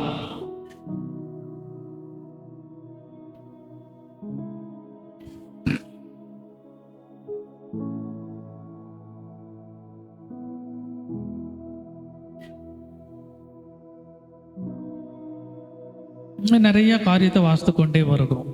கர்த்தர் நமக்காக எப்படி நியாயம் செய்வார், என்ன செய்வார் என்பதை குறித்தெல்லாம் வாசிக்கிறோம். அப்போ ஒன்று, கர்த்தர் நமக்கு இரக்கம் செய்கிறார் என்றால்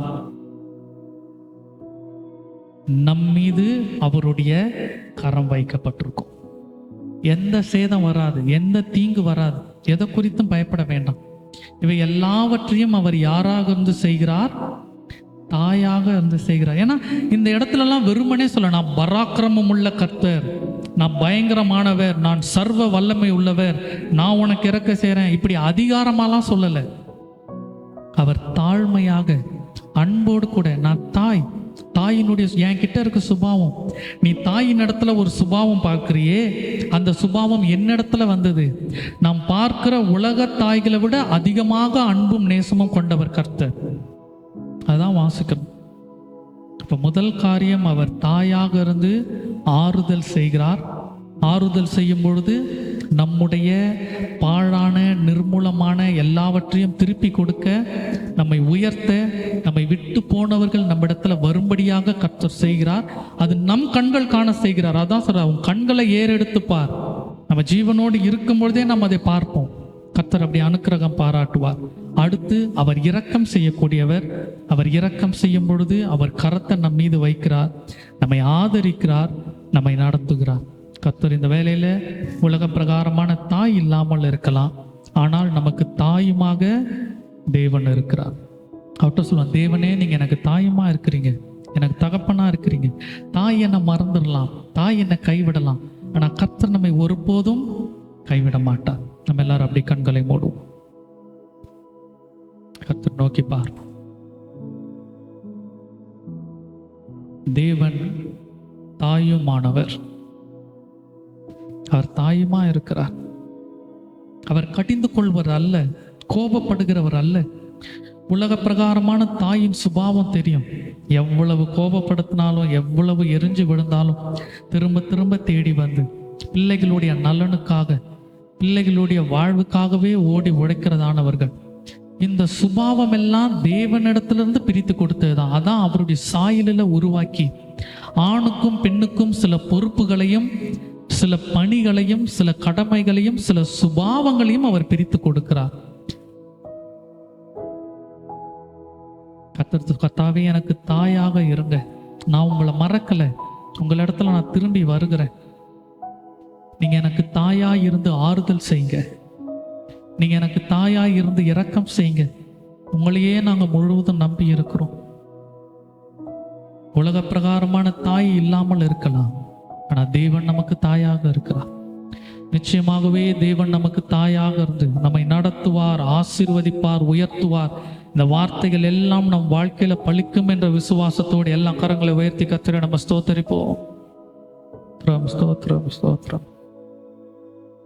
எங்கள் பரலோகத்தில் இருக்கிற எங்கள் தகப்பனே, எங்களுக்கு தாயுமானவரே, இந்த நாளில் உலகம் அனைதிலும் உலக பிரகாரமாக பெற்றெடுத்த தாய்களை அவர்கள் போற்றுகிற நேரத்தில், இந்த ஆலயத்தில், இந்த சபையில் எங்களுக்கு தாயாக இருக்கிறதான உண்மை குறித்து தியானித்து இருக்கிறோம்.